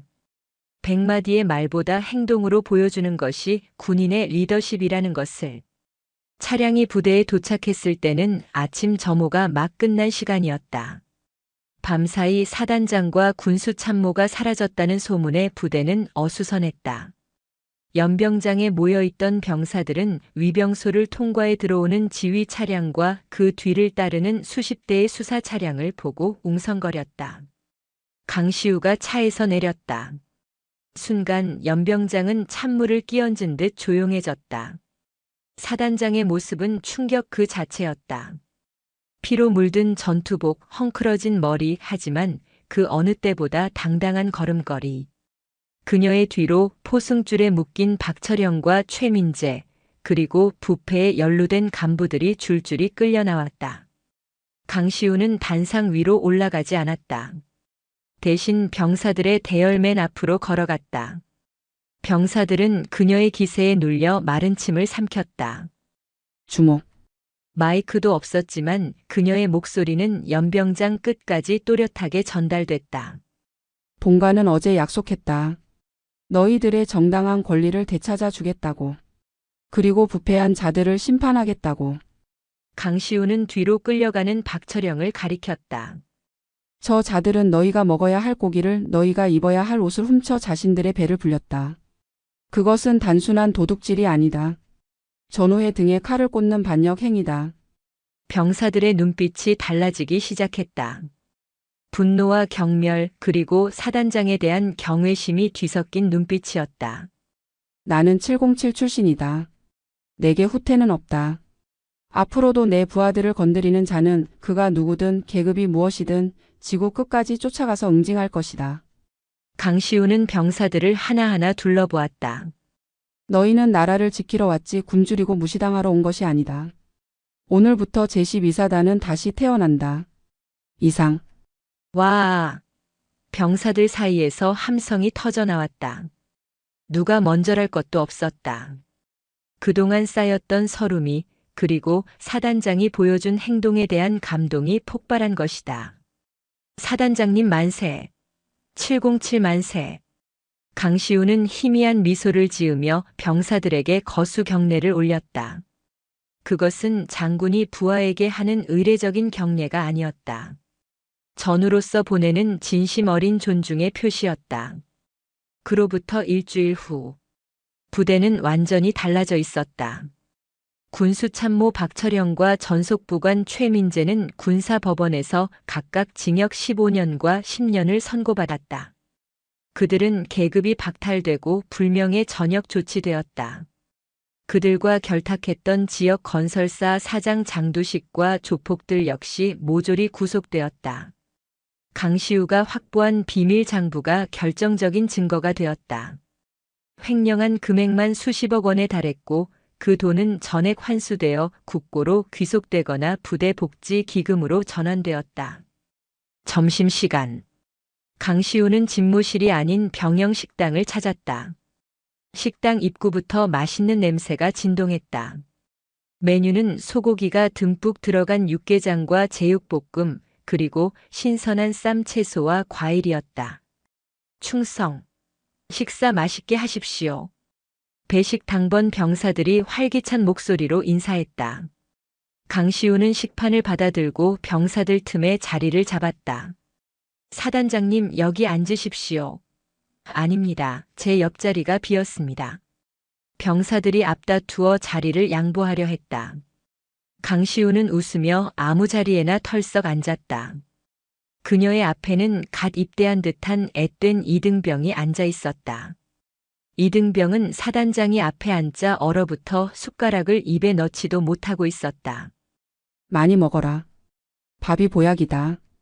강시우가 자신의 제육볶음을 덜어 이등병의 식판에 올려주었다. 감사합니다. 잘 먹겠습니다. 이등병의 눈시울이 붉어졌다. 그는 허겁지겁 밥을 먹기 시작했다. 주변의 병사들도 흐뭇한 표정으로 그 모습을 지켜보았다. 더 이상 쉰내 나는 밥도 맹탕인 국도 없었다. 식당 안은 온기와 활기로 가득 찼다. 강시우는 국물을 한 숟가락 뜨며 생각했다. 이것이 진정한 승리다. 수많은 적을 때려 눕히는 것보다 내 부하들이 배불리 먹고 웃을 수 있게 만드는 것. 그것이야말로 별 2개가 가진 진짜 무게이자 의무였다. 식사를 마치고 나오는 길 행보관이 다가와 격려했다. 사단장님, 시설 보수 공사도 다음 주부터 시작됩니다. 난방기 전면 교체와 생활관 리모델링이 예정되어 있습니다. 병사들이 정말 좋아합니다. 그래.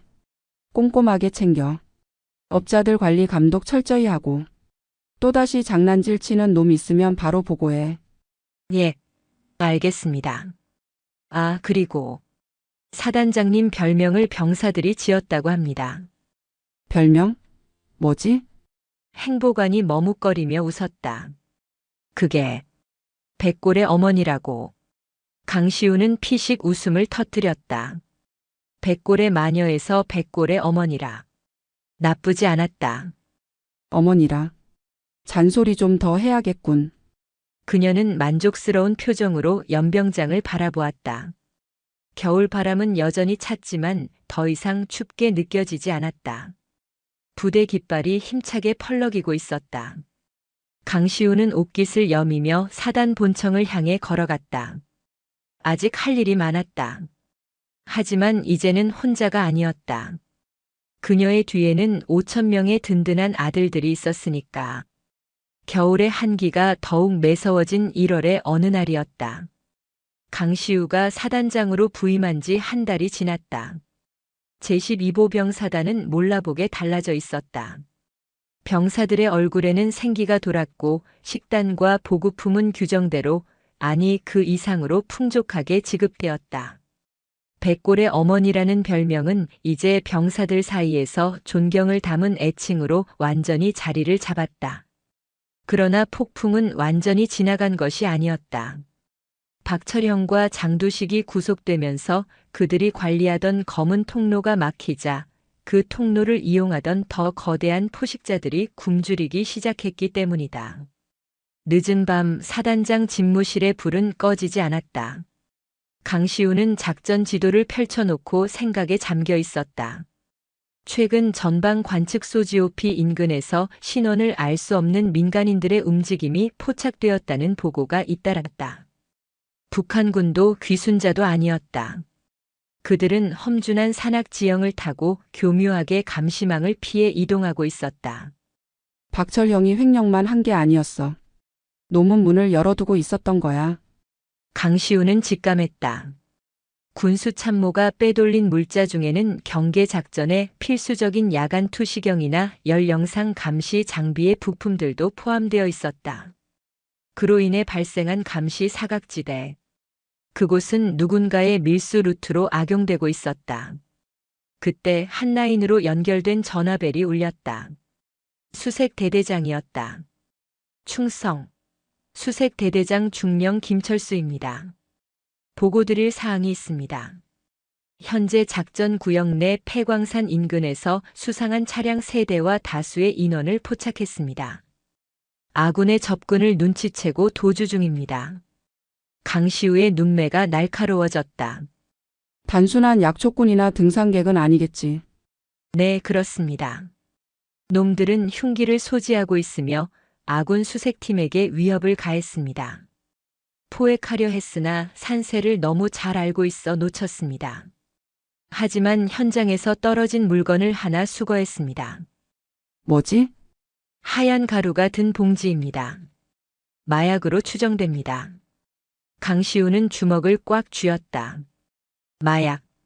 최전방 군부대를 마약 밀수의 통로로 이용하고 있었다는 사실에 피가 거꾸로 솟는 듯 했다. 이것은 단순한 비리가 아니라 국가 안보를 흔드는 중대 범죄였다. 내가 직접 간다. 수색대대 전원 비상 대기시켜. 도주로를 차단하고 토끼몰이를 시작한다. 강시우는 전화를 끊자마자 전투복 상의를 걸쳤다. 새로 임명된 전속부관 성실하고 강직한 성격의 이진아 중위가 따라붙었다. 사단장님 위험합니다. 직접 현장에 가시는 건 내 집 앞마당에 쥐새끼들이 돌아다니는데 주인이 가만히 있을 수 없지. 차 대기시켜. 20분 후 강시우가 도착한 곳은 인제군과 고성군의 경계에 있는 험준한 산악지대였다. 눈이 무릎까지 쌓여 차량 진입이 불가능한 곳이었다. 수색대원들이 미리 도착해 경계선을 치고 있었다. 상황은? 놈들이 저 앞 계곡 쪽으로 도주했습니다. 하지만 지형이 험하고 곳곳에 크레바스빙하 틈처럼 갈라진 지형가 있어 추격이 쉽지 않습니다. 강시우는 야간 투시경을 집어들고 계곡 쪽을 살폈다. 희미한 발자국들이 어둠 속으로 이어져 있었다. 그녀는 707 시절의 감각을 되살려 발자국 깊이와 보폭을 분석했다. 5명. 짐을 들고 있어서 발자국이 깊어. 멀리 못 갔을 거다.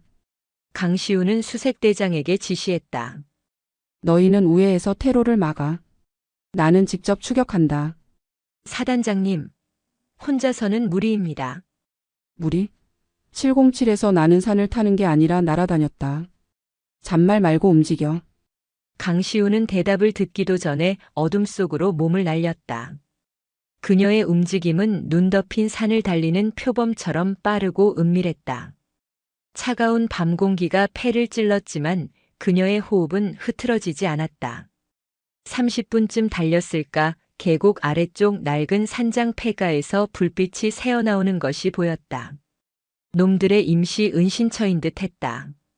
강시우는 숨을 죽이고 접근했다. 안에서 거친 남자들의 목소리가 들려왔다. 아, 씨발. 박철영 그 새끼가 잡혀 들어가는 바람에 일이 꼬였어. 군인들이 이렇게 냄새를 잘 맡을 줄 몰랐는데. 형님, 이 물건들 다 어떡합니까? 서울에 계신 마 회장님이 아시면 우린 다 죽습니다. 닥쳐. 일단 날 밝으면 민간인 복장으로 갈아입고 등산객인 척 내려가야 해. 강시우는 나무 뒤에 몸을 숨기고 상황을 파악했다. 놈들은 5명. 손에는 정글도와 쇠파이프를 들고 있었다. 총기는 없었지만 좁은 폐가 안에서의 백병전은 위험할 수 있었다. 하지만 강시우에게 망설임은 없었다. 그녀는 바닥에 있는 돌멩이 하나를 집어 반대편 덤불 쪽으로 던졌다. 부스럭. 소리가 나자 놈들이 긴장하며 일어섰다. 뭐야? 산짐승인가? 가서 확인해봐. 한 놈이 문을 열고 나왔다. 그가 덤불 쪽으로 고개를 돌리는 순간 강시우가 지붕 위에서 낙하했다. 퍽. 그녀의 군화가 놈의 뒷목을 강타했다. 놈은 비명도 지르지 못하고 기절했다. 누구야? 안에 있던 넷이 뛰쳐나왔다. 강시우는 착지와 동시에 몸을 회전하며 가장 가까이 있던 놈의 정강이를 걷어찼다. 우지끈. 뼈가 부러지는 소리가 계곡을 울렸다. 마약 밀수범들인가? 군부대를 물류창고로 쓰다니 간이 배 밖으로 나왔군. 강시우가 어둠 속에서 천천히 걸어 나왔다. 별 2개가 달린 약장이 달빛을 받아 번쩍였다.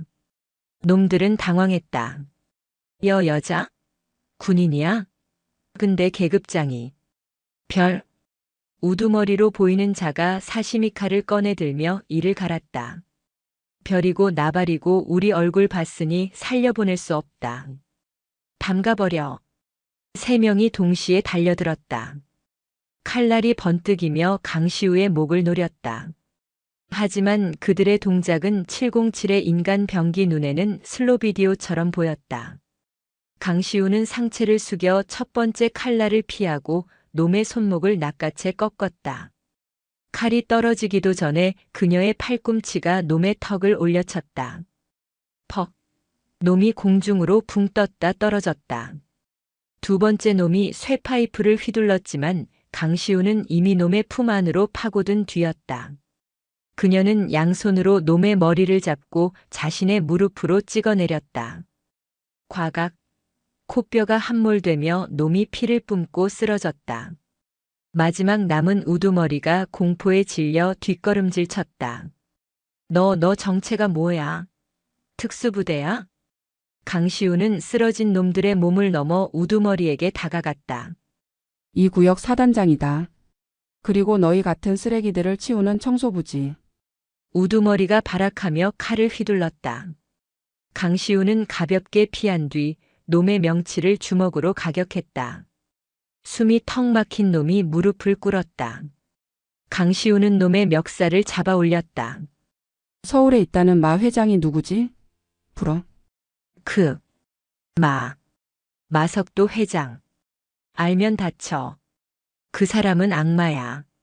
악마라. 재밌군. 지옥에서 온 마녀와 악마 중에 누가 더 무서운지 곧 알게 될 거다. 그때 수색대원들이 도착해 폐가를 포위했다. 강시우는 기절한 놈들을 대원들에게 인계했다. 사단장님, 다치신 곳은 없으십니까? 없다. 이놈들 헌병대로 넘기고 마약은 증거물로 확보해. 그리고 마석도라는 자에 대해 신원 조회해. 강시우는 밤하늘을 올려다보았다. 눈발이 날리기 시작했다. 박철영은 꼴이었고 이들은 몸통의 일부였다. 하지만 머리는 서울에 있었다. 그리고 그 머리는 자신의 꼬리가 잘린 것에 대해 반드시 보복해 올 것이었다. 전쟁은 아직 끝나지 않았어. 강시우의 눈빛이 눈보라보다 더 차갑게 빛났다. 서울 강남의 한 유흥업소 VIP룸. 최고급 양주병이 벽에 부딪혀 산산조각이 났다. 험상궂은 인상의 중년 남성 마석도 회장이 얼굴을 붉히며 소리쳤다. 뭐?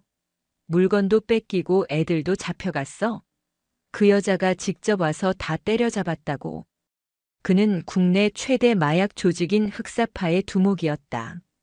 군부대를 통한 마약 밀반입은 그들의 핵심 사업 중 하나였다.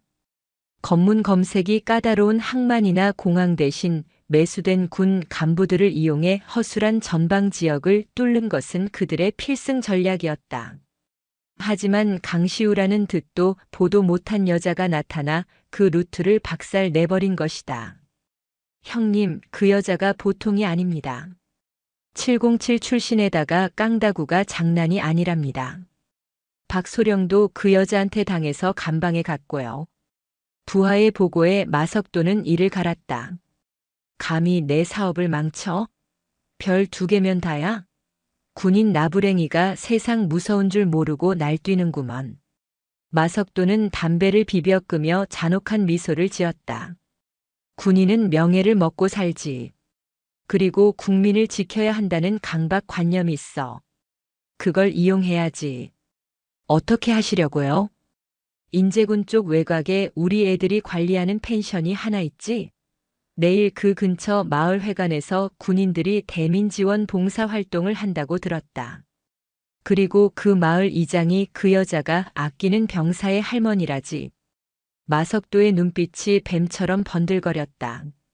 가서 판을 벌여. 아주 요란하고 잔인하게. 그년이 제 발로 기어오지 않고는 못 베기게 만들어. 다음 날 오후. 강원도 인제군 서화면의 한 작은 마을. 평화롭던 마을에 검은색 승합차 3대가 들이닥쳤다. 차에서 내린 것은 등산객 복장을 했지만 눈빛이 살벌한 사내 20명이었다.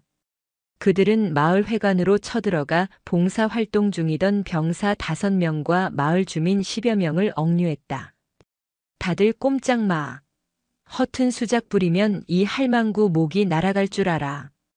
놈들의 리더인 독사가 이장의 목에 낫을 들이대며 소리쳤다. 비무장 상태로 눈을 치우고 보일러를 수리하던 병사들은 속수무책으로 당할 수밖에 없었다. 사단 사령부 상황실. 긴급 보고를 받은 강시우가 자리를 박차고 일어났다. 뭐? 민간인과 병사들을 인질로 잡고 있다고? 네. 놈들이 요구 사항을 보내왔습니다. 경찰이나 다른 병력이 접근하면 인질들을 해치겠답니다.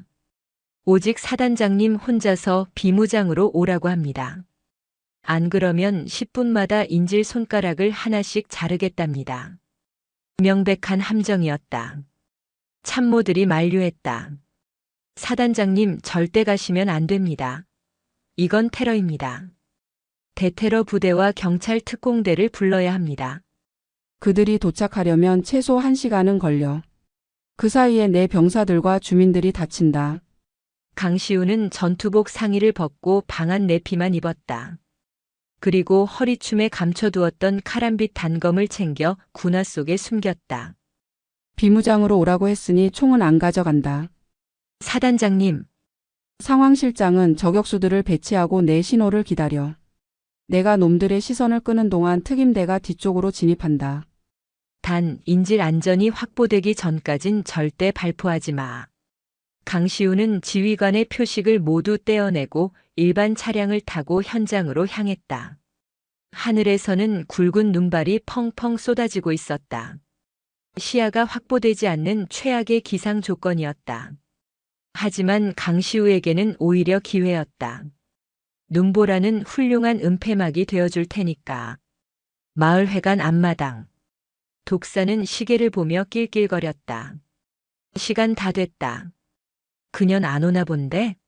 맛보기로 누구 손가락부터 자를까? 그가 이장의 손을 낚아채려는 순간 눈보라를 뚫고 누군가 걸어왔다. 그 손 나. 강시우였다. 그녀는 두 손을 머리 위로 올린 채 천천히 걸어왔다. 오, 진짜 왔네. 깡다구 하나는 인정해줘야겠어. 독사가 비열하게 웃으며 부하들에게 눈짓했다. 몸수색해. 두 놈이 다가와 강시우의 몸을 더듬었다. 총기는 없었다. 그들은 군화 속에 숨긴 얇은 단검까지는 발견하지 못했다. 깨끗합니다, 형님. 좋아. 들어와. 강시우는 마을회관 안으로 들어갔다. 구석에는 병사들과 주민들이 겁에 질려 떨고 있었다. 병사들의 얼굴은 폭행당한 듯 멍투성이었다. 강시우의 눈썹이 꿈틀거렸다. 내가 왔으니 인질들은 보내줘라. 하하. 미쳤어? 내가 제 발로 들어왔다고 해서 얘들을 놔줄 것 같아? 마 회장님이 너를 아주 고통스럽게 죽여서 본보기로 삼으라고 하셨거든. 독사가 낫을 들고 강시우에게 다가왔다. 20명의 놈들이 그녀를 에워쌌다. 무릎 꿇어. 사단장님 무릎 꿇는 꼴 좀 보자. 강시우는 차가운 눈으로 독사를 응시했다.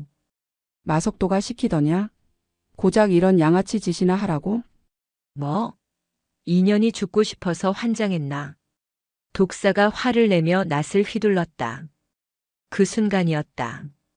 강시우는 몸을 낮춰 낫을 피함과 동시에 바닥을 미끄러지듯 파고들어 독사의 발목을 걸어 넘어뜨렸다.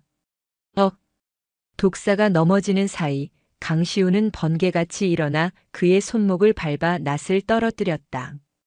그리고 순식간에 독사를 방패막이로 삼아 뒤로 물러섰다. 지금이다. 엎드려.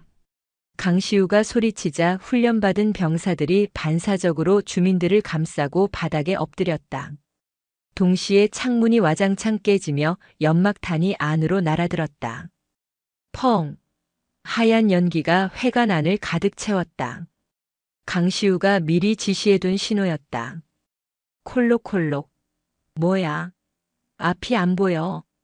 놈들이 당황하며 우왕좌왕하는 사이 강시우는 군화 속에서 카람빗을 꺼내 들었다. 연기 속에서 그녀는 유령처럼 움직였다. 사각, 으악, 퍽, 크악. 비명과 타격음이 연기 속에서 울려 퍼졌다. 강시우는 시야가 차단된 상황에서도 소리와 공기의 흐름만으로 적의 위치를 파악했다. 707 시절 암전 상황에서 훈련했던 블라인드 컴백 기술이었다. 그녀는 인질들에게 접근하는 놈들의 팔다리를 가차없이 베고 꺾었다. 놈들은 보이지 않는 공포에 질려 허공에 쇠파이프를 휘둘렀지만 그럴수록 서로를 다치게 할 뿐이었다. 문 열어. 나가. 독사가 간신히 일어나 문 쪽으로 도망치려 했다. 하지만 연기 속에서 불쑥 튀어나온 손이 그의 뒷덜미를 낚아챘다. 어딜 가나? 아직 계산이 안 끝났는데. 강시우의 목소리는 지옥에서 들려오는 듯 했다. 독사는 소스라치게 놀라 뒤를 돌아보았다. 연기가 서서히 걷히며 피 묻은 단검을 든 강시우의 모습이 드러났다. 그녀의 눈은 붉게 충혈되어 있었고 온몸에서 살기를 내뿜고 있었다. 살려줘. 시키는 대로 했을 뿐이야. 독사가 뒷걸음질 치다 벽에 부딪혔다. 내 병사들 얼굴을 저 꼴로 만들어 놓고 살려달라고? 염치도 없군. 강시우가 단검을 역수로 쥐고 다가갔다. 그때 밖에서 탕 하는 총소리와 함께 특임대원들이 들이닥쳤다. 전원 체포해. 특임대원들이 상황을 정리하는 동안 강시우는 독사를 벽으로 밀어붙였다.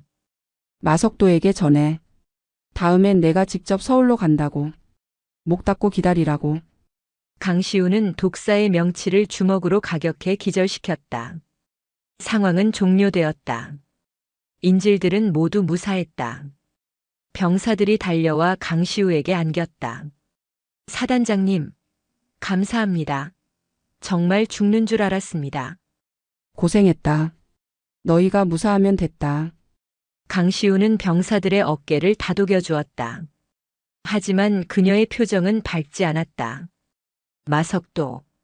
그가 살아있는 한 이런 일은 또 일어날 것이다. 이제는 수비가 아니라 공격을 해야 할 때였다. 강시우는 마을 회관을 나서며 서울 쪽 하늘을 바라보았다. 눈보라는 멈추지 않고 있었다. 마치 앞으로 다가올 거대한 피의 폭풍을 예고하듯이. 기다려라. 이 썩어 빠진 카르텔의 심장을 도려내러 가마. 그녀는 주머니에서 휴대폰을 꺼내 어딘가로 전화를 걸었다. 나다. 707 전후에 소집해라. 사냥감이 너무 커서 혼자 먹긴 힘들 것 같다. 전화기 너머에서 굵직한 목소리가 들려왔다. 오랜만이군요, 대장. 언제 모이면 됩니까? 오늘 밤이다. 복수의 무대는 이제 강원도의 산골짜기에서 대한민국의 수도 서울로 옮겨가고 있었다. 서울의 밤거리는 화려했다. 강원도 인제군의 칠흑 같은 어둠과는 대조적으로 강남의 네온사인은 밤을 낮처럼 밝히고 있었다. 하지만 그 화려한 불빛 아래 가장 깊고 어두운 그림자가 도사리고 있었다. 마석도 회장이 운영하는 유흥업소이자 마약 유통의 본거지 클럽 바벨이 그곳이었다. 클럽 맞은편 허름한 건물의 옥상. 검은색 롱코트를 입은 강시우가 난간에 기대어 클럽 입구를 내려다보고 있었다. 그녀의 눈빛은 차가운 겨울 바람보다 더 시렸다. 그리고 그녀의 뒤에는 어둠 속에 녹아든 4명의 그림자가 서 있었다. 오랜만이군. 다들 살아 있었나? 강시우가 뒤를 돌아보지 않고 말했다. 대장님이 부르시는데 지옥불 구덩이에서도 기어 나와야죠. 걸걸한 목소리의 사내, 코드명 불곰 박상사였다. 저녁 후에는 산에서 벌몽이를 하며 근육을 키워 덩치가 웬만한 씨름 선수보다 컸다. 몸이 좀 근질근질하던 참이었습니다. 요즘 체육관 관장 노릇하느라 애들 가르치는 것도 지겨웠거든요. 날렵한 인상의 사내, 코드명 살모사 최중사였다. 그는 현재 킥복싱 체육관을 운영하고 있었지만 현역 시절 그의 발차기는 적의 목을 베는 칼날과 같았다. 나머지 둘 유령과 독거미 역시 각자 사회에서 평범하게 살고 있었지만 강시우의 소집 명령 하나에 만사 제쳐두고 달려온 707의 전설들이었다. 상황은 파악했나? 네. 저 건물 지하 2층부터 지상 5층까지가 놈들의 구역입니다. 지하에는 마약 제조 시설과 창고가 있고 5층 펜트하우스에 마석도가 있습니다.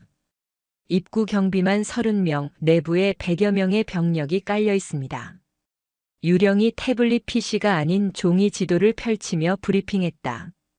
디지털 장비는 해킹의 위험이 있어 아날로그 방식을 고수하는 것이 그들의 방식이었다. 100명이라. 5명이서 나누면 인당 20명 꼴이군. 너무 적어서 심심하겠어.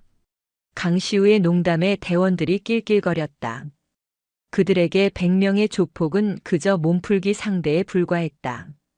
목표는 하나다. 5층까지 최단 시간 돌파. 마석도 생포. 나머지는 재기 불능으로 만든다. 단 민간인 피해는 없어야 한다. 알겠습니다. 작전 개시. 강시우가 코트를 벗어 던졌다. 아내는 활동성 좋은 검은색 전술복을 입고 있었다. 그녀가 옥상 난간을 뛰어넘어 배수관을 타고 미끄러지듯 내려갔다. 대원들이 그 뒤를 따랐다. 그림자들의 사냥이 시작되었다. 클럽 바벨 입구. 덩치 큰 기도들이 하품하며 잡담을 나누고 있었다. 야, 오늘 물 좋다며? 회장님 기분도 안 좋으신데 눈치 잘 봐라. 아, 그 군인 여자 때문에 그렇다며? 별거 아닌 것 같은데 왜 그렇게 쫄아계신지 모르겠네. 그 말이 떨어지기가 무섭게 어둠 속에서 주먹 하나가 불쑥 튀어나왔다. 퍽. 말을 하던 기도의 턱이 돌아갔다. 그가 쓰러지기도 전에 불곰이 나타나 다른 기도의 머리채를 잡고 서로 박치기를 시켰다. 쿵. 단 2초 만에 입구를 지키던 4명이 기절했다. 뭐야. 안쪽에 있던 놈들이 소란을 눈치채고 몰려나왔다. 하지만 그들은 입구로 들어오는 5명의 살기를 감당해낼 수 없었다. 살모사가 춤추듯 회전하며 로우킥을 날렸다. 빠각. 놈들의 다리가 힘없이 꺾였다. 독거미는 놈들의 허리띠를 풀어 순식간에 손발을 묶어버리는 기행을 선보였다. 강시우는 선두에 서서 클럽 안으로 진입했다. 쿵쿵 울리는 음악 소리와 화려한 조명. 스테이지에서 춤추던 사람들은 입구 쪽에서 벌어진 난투극을 보고 비명을 지르며 흩어졌다. 길을 비켜라. 강시우의 일갈에 민간인들이 양옆으로 갈라졌다. 그 사이로 검은 양복을 입은 조폭대가 야구방망이와 회칼을 들고 쏟아져 나왔다. 저것들이다. 죽여.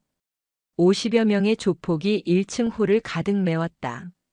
일반인이라면 다리가 후들거릴 광경이었지만 강시우와 707 대원들은 오히려 미소를 지었다.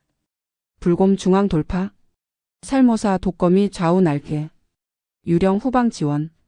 나는 마석도에게 직행한다. 라저. 불곰이 포효하며 적진 한복판으로 뛰어들었다. 그는 날아오는 야구 방망이를 맨몸으로 받아내고 놈들의 멱살을 잡아 볼링핀처럼 던져버렸다. 인간 전차였다. 살모사는 테이블과 의자를 징검다리 삼아 날아다니며 놈들의 관자놀이에 정확한 하이킥을 꽂았다. 강시우는 그 혼란을 틈타 중앙 계단으로 향했다. 앞을 막아서는 놈들이 있었지만 그녀의 속도를 늦출 순 없었다. 달려오는 놈의 주먹을 고개만 까딱해 피하고 명치에 정권 지르기. 칼을 휘두르는 놈의 손목을 꺾어 칼을 뺏고 칼자루 끝으로 인중 가격. 그녀의 동선은 최단 거리, 최적의 효율로 그려졌다. 쓰러지는 놈들을 쳐다볼 시간조차 없었다. 2층, 3층, 4층. 올라갈수록 놈들의 저항은 거세졌다. 4층 복도에서는 전문 칼잡이들이 매복해 있었다.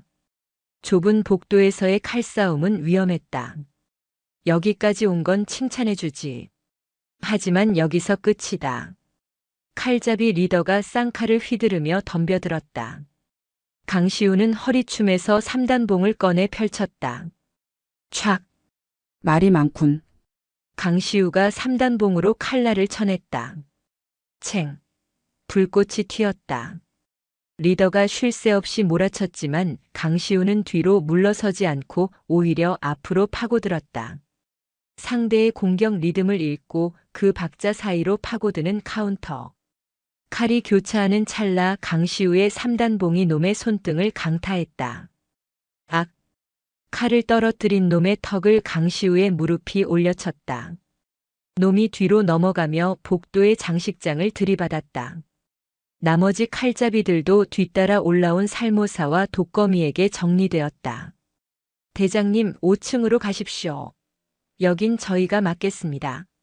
살모사가 엄지손가락을 치켜 세웠다. 강시우는 고개를 끄덕이고 마지막 계단을 올랐다.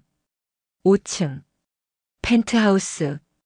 거대한 마호가니 문이 앞을 가로막고 있었다. 강시우는 숨을 고를 필요도 없었다. 그녀는 문을 향해 도움닫기를 했다. 그리고 온몸에 체중을 실어 발바닥으로 문을 걷어찼다. 쾅! 잠금 장치가 박살나며 육중한 문이 활짝 열렸다. 방 안에는 최고급 소파에 앉아 시가를 피우고 있는 마석도가 있었다. 그의 주변에는 러시아 특수부대 출신이라는 용병 보디가드 4명이 서 있었다. 마석도는 당황한 기색을 감추며 박수를 쳤다. 짝짝짝. 대단하구만. 내 부하 100명을 뚫고 여기까지 오다니. 강시우 소장, 듣던 대로 괴물이네. 강시우는 뚜벅뚜벅 걸어 들어가 소파 맞은편 테이블에 걸터 앉았다. 피 묻은 3단봉을 손바닥에 툭툭 치며 마석도를 노려보았다. 괴물? 칭찬으로 듣지. 내 놈 같은 악마를 잡으려면 괴물이 되어야 하니까. 말은 잘하는군. 하지만 여기까지다. 내 아이들은 자네가 상대했던 동네 양아치들과는 차원이 달라. 마석도가 눈짓하자 거구의 러시아 용병들이 강시우를 포위했다. 그들은 키가 2미터에 육박했고 근육이 갑옷처럼 단단해 보였다. 손에는 군용 대검을 들고 있었다. 강시우는 피식 웃었다. 덩치만 크다고 싸움을 잘하는 건 아니지. 곰 잡는 법을 보여주마. 강시우가 먼저 선공을 날렸다. 가장 가까이 있는 용병의 무릎 관절을 밟고 뛰어올라 목을 감아 졸았다. 놈이 발버둥 쳤지만 강시우는 무게 중심을 이용해 거구를 바닥으로 매다 꽂았다. 쾅! 지진이 난 듯 바닥이 울렸다. 나머지 셋이 동시에 덤벼들었다. 강시우는 바닥을 구르며 칼날을 피하고 놈들의 아킬레스건을 3단봉으로 가격했다. 기술, 속도, 그리고 급소 타격. 힘으로 맞붙는 대신 상대의 힘을 역이용하고 약점을 파고드는 707의 무술은 국적 불문이 살인 기계들을 무력화시켰다. 5분 뒤, 4명의 용병은 모두 바닥에 누워 신음하고 있었다.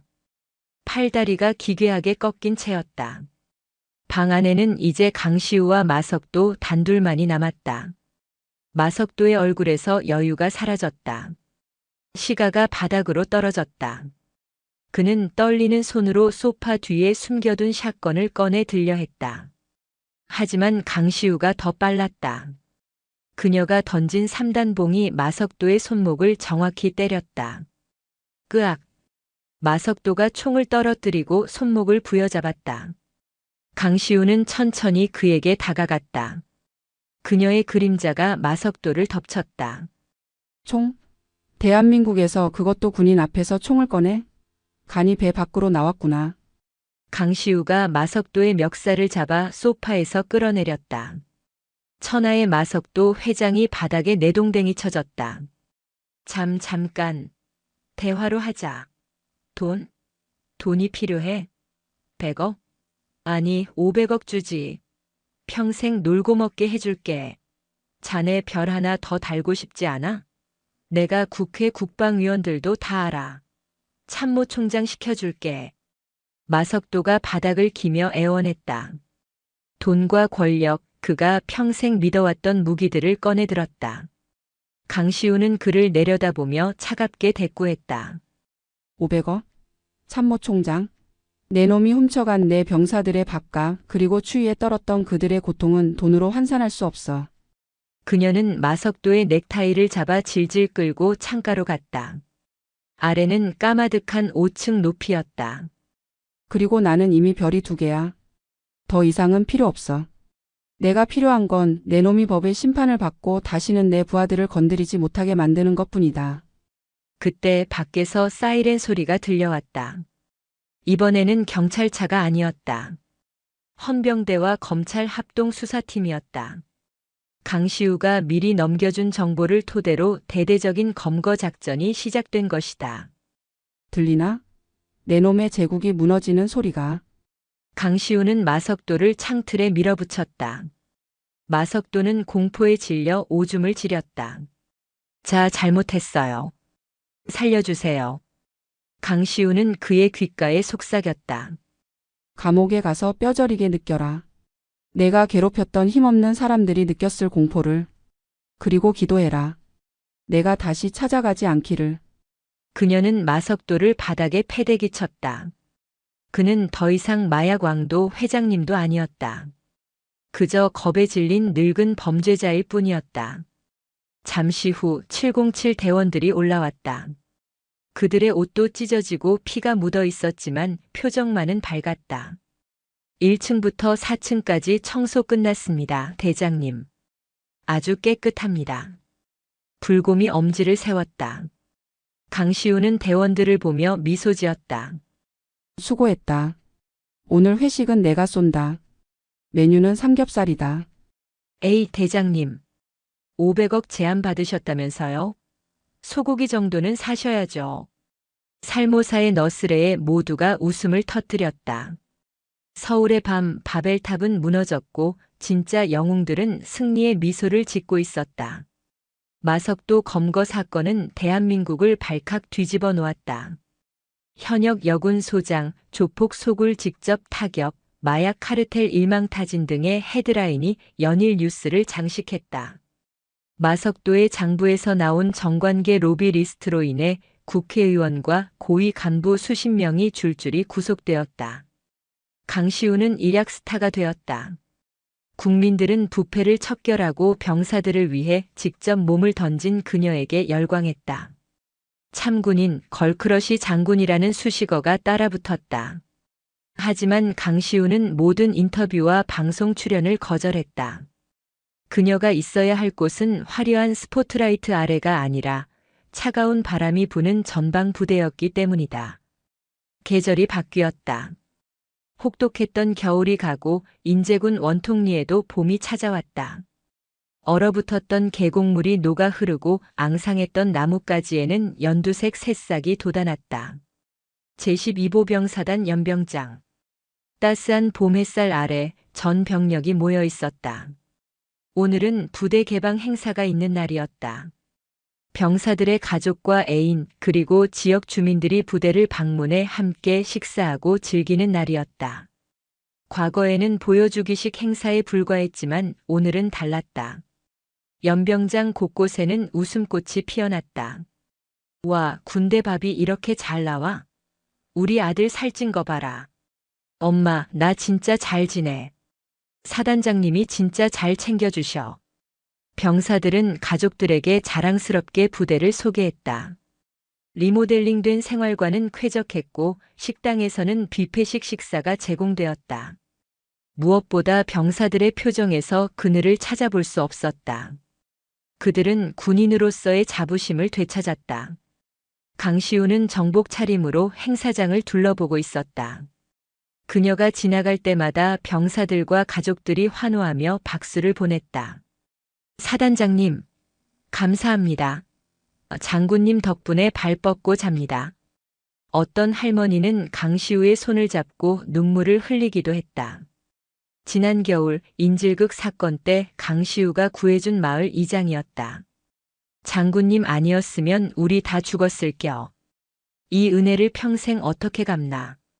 강시우는 할머니의 거친 손을 두 손으로 감싸 쥐었다.